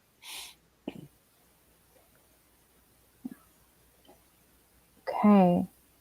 And we haven't had one from Broken Baker before, so I pulled one from Broken Baker. I haven't watched Baker for ages either. Gosh, I need another brain and another set of ears. Right? And some 24 more hours in every day, and I think we should be able to do it all, right? That's what you got me. That's what I'm here for. So this is, you kept saying garbage in, garbage out, right? And that's right here. What about the data? What was wrong? Then you be wrong, correct? Generally, yes. Garbage in, garbage out. Basic scientific postulate, correct? Generally, yes. You underline on whose data? Mr. Burgess' data and Dr. Welcher's data. Just so great. You are all set. And on that. Step down. I want to see counsel for a minute. George, feel free to stay. He did exactly what we wanted him to say. Ask him if the Commonwealth was shitty. Now we're not going to go into so. He did exactly what he should. He is implying that the data is wrong. Where did you get your data? I got it from him. Thank you. Nice quick one there. Okay. So we are at, let's see, let me go to. Mo looks different. Is that the same Mo as before? What's that?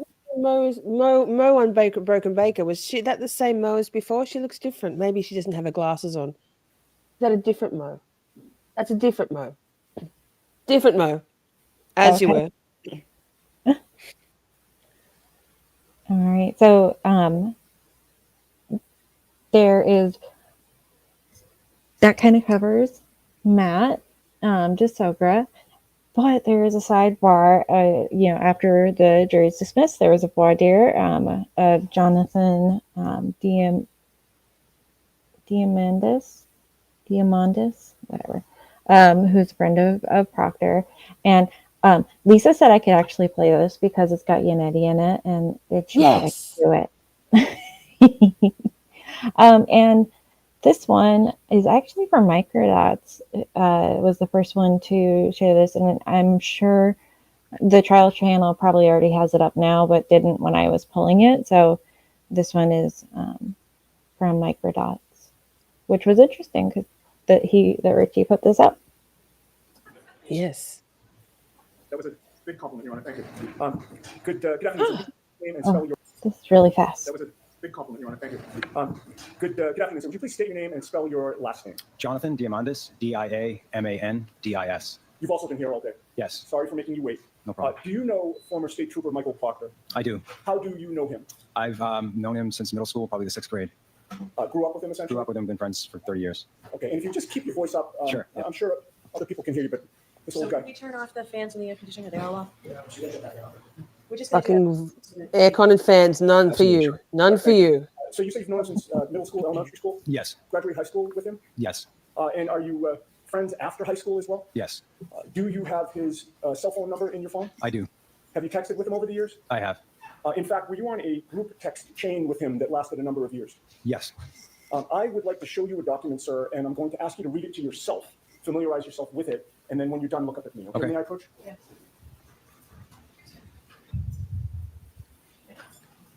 Would you like us to mark for identification first, Your Honor? Yes.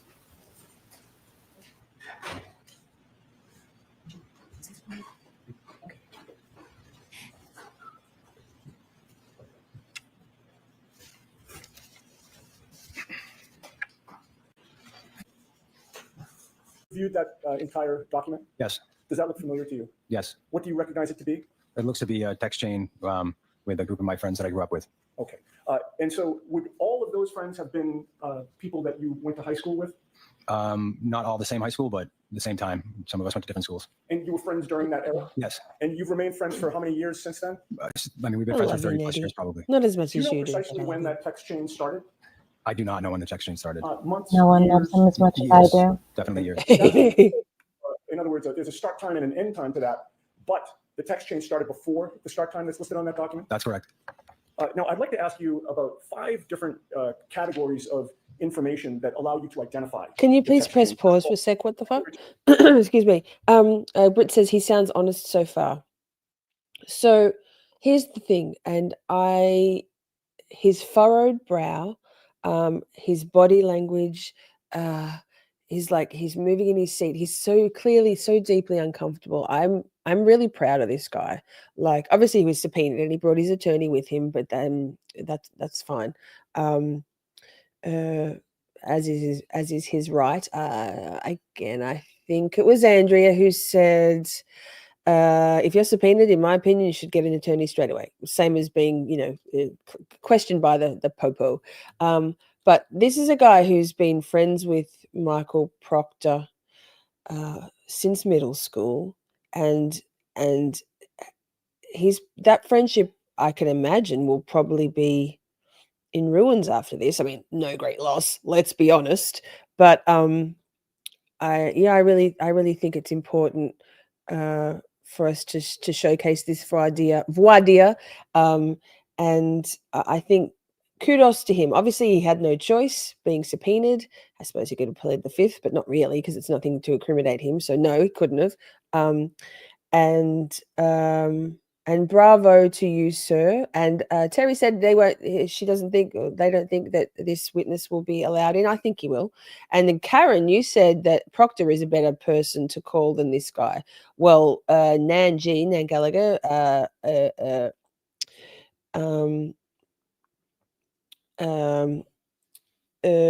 that apparently Proctor's in on Monday. So then I'm not sure why this guy even needs to be in. Perhaps, let's go on a little journey here, chat. Perhaps they were trying to summons Michael Proctor, and perhaps in the last 24 hours they've been able to serve that summons, they being the defense. And so now this authenticating of the text, which hasn't happened yet, that was just a voir dire. Perhaps he won't be called after all. But Bev did say it'll likely be Monday morning, and that's verbiage that suggests to me that she will let that guy, I can't remember his name, in to testify. needs to verify the phone number. I think it's some of the most verified and authenticated evidence in the whole trial, surely. But that.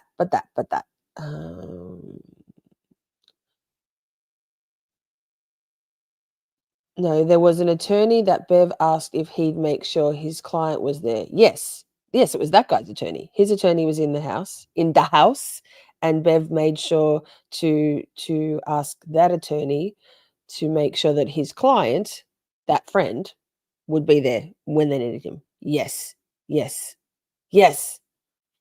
Chip. Yes, nicknames Chip. I think in the voir dire, though, didn't he authenticate it? If you watch the last bit of the day. Yikes. So that. Attention to page 1. That is an unredacted version of this. Do you see your phone number on page 1? Pause again. Sorry, what the fuck? Maybe she wouldn't let him in and ruled on it, so they have to bring in Proctor. Well, last I heard, what I heard, Andrea read it out at the very end of her stream on Friday, that Bev is insisting that they hand over reciprocal, the Rule 14 B3, I think it was, or 2. She's making the defense write it into a motion and has to hand over the text. But that was from Diva, Kelly Diva, not from this guy. So I don't think that it's been ruled on yet. So I said all that to to not really come to the right conclusion. Okay, press play. Thank you. And is that accurate in terms of your phone number? It is. Well, do you have a passcode on your phone? On my phone, yes, I do. And have you had that for years? Yes. So as of January of 2022, you would have had a passcode to get into your phone, correct? Correct. With regard to the typing of text messages, you didn't appear to be too active on this. Yes. Not from what I see here. Yes, my brain connection until I finished saying it. Okay. I think these page numbers, they're all numbered. Could you direct us to the page where you actually chimed in? And if I suggested to you, it might be 4 from the end.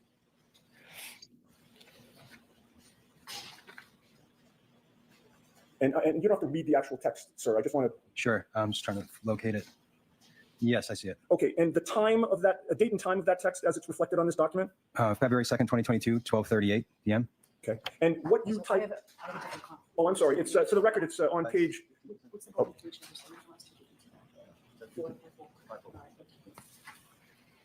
And for the record, reading what is typed there, does that sound consistent with something you might chime in a text message, a text chain of this sort?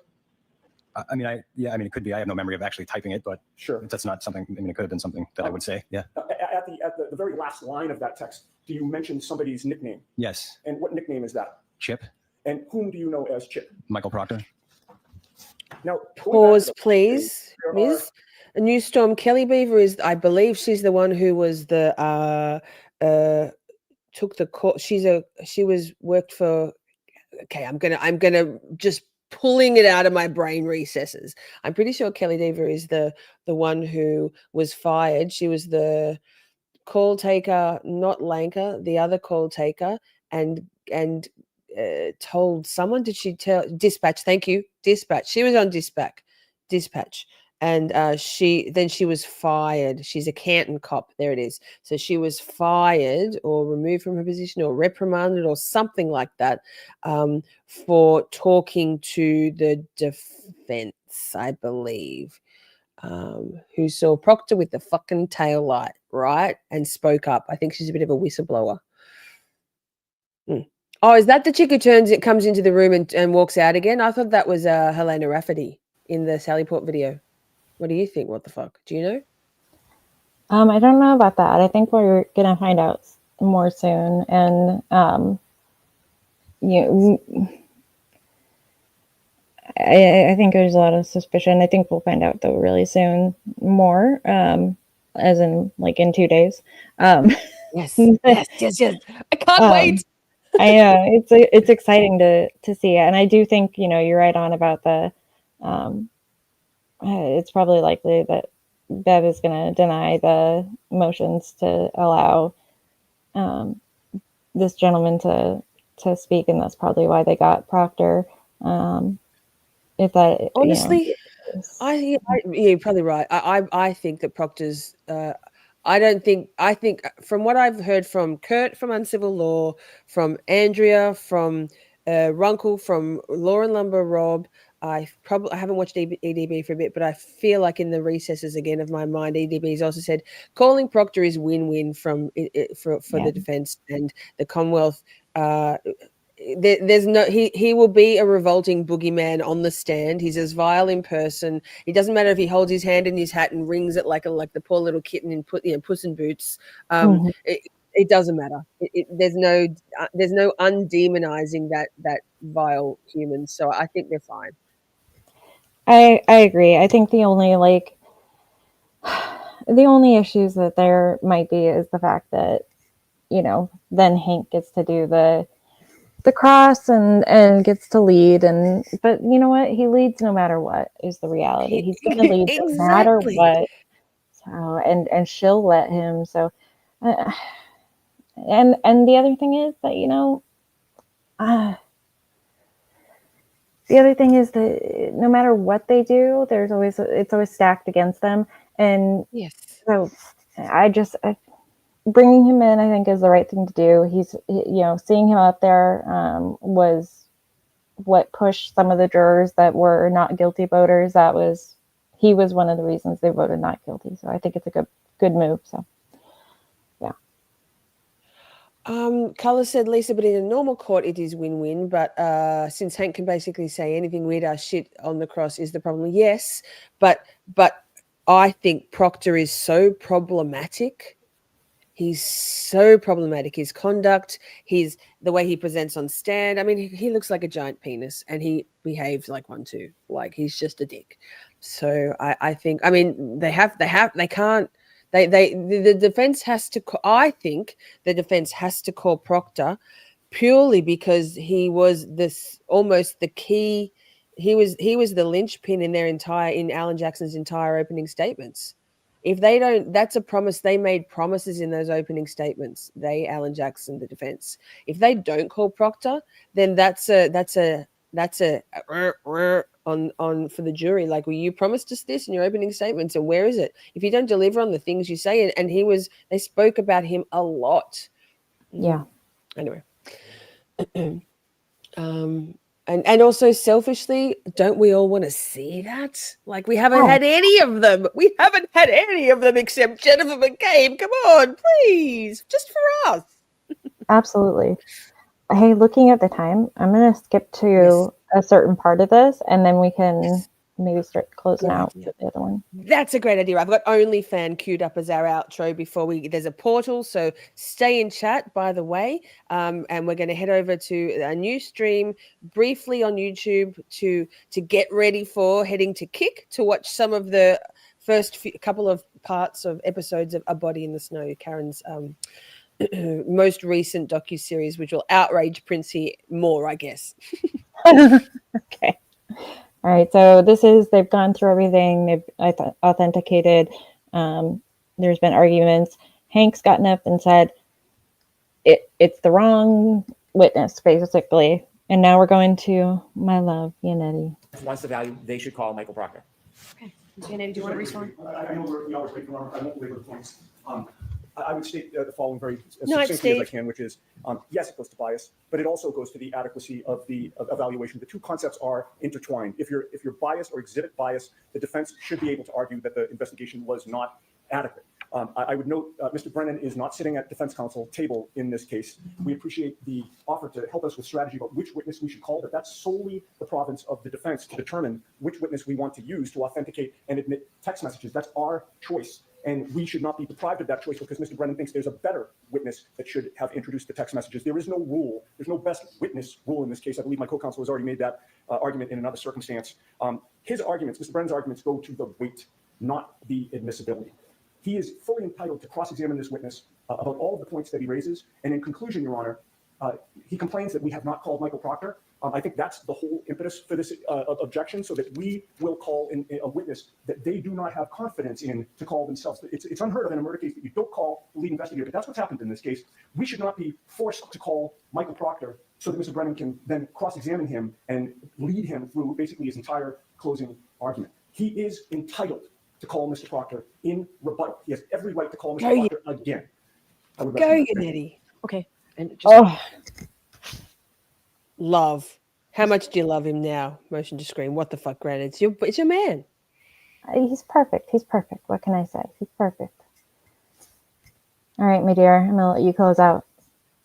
Thank you so much. Chat, say thank you to Ms. What the fuck, granted. We love her. We love you. Oh my God. I've got a co-host. That's it. She's locked in. Lock it in, Eddie. That's an Australian thing. Hi, Casey, by the way. Thank you. Motion to screen. What the fuck, granted. I joke about me being often just the talking puppet, and here I was tonight, literally just the talking puppet with a couple of little fucking clips, and that's about it. Thank you. What the fuck. Big love.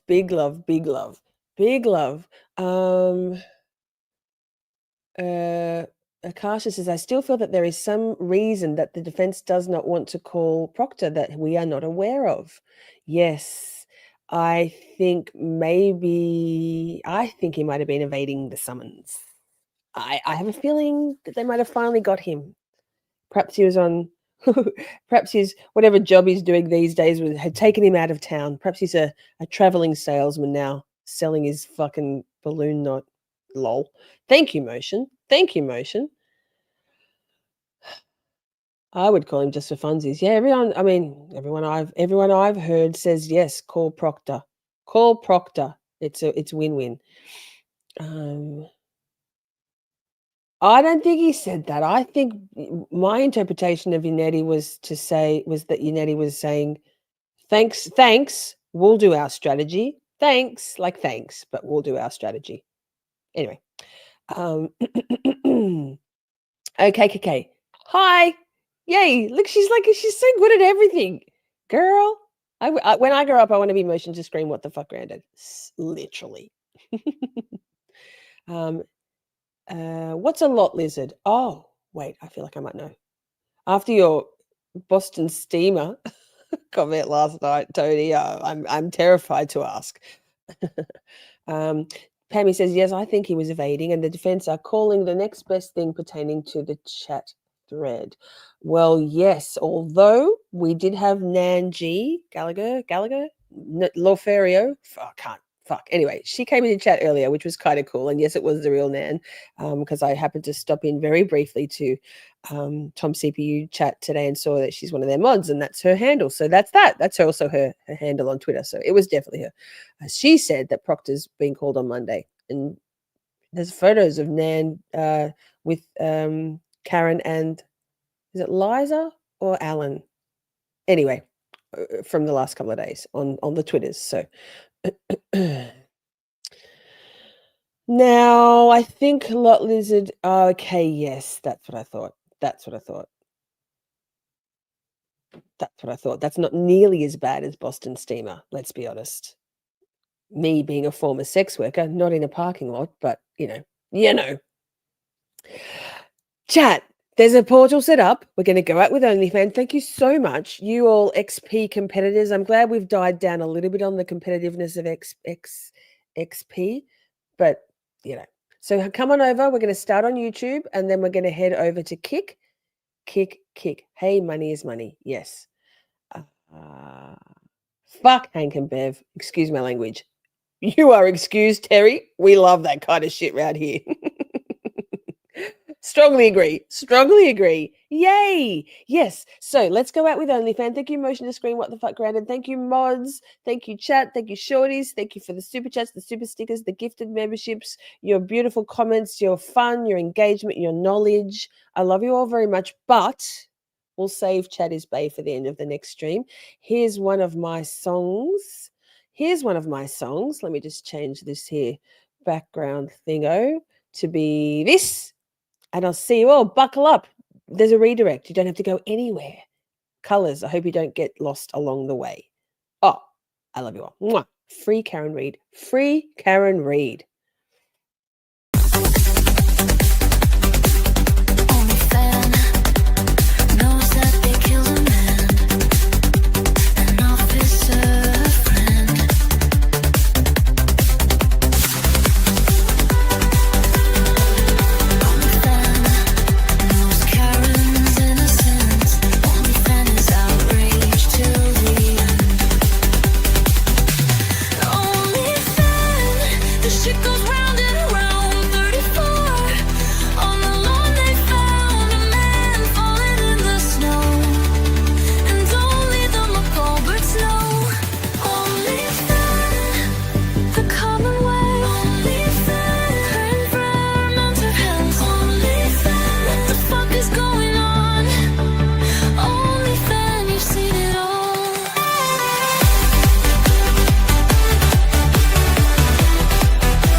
Yours Karen's innocent. Only fan is outraged till the end.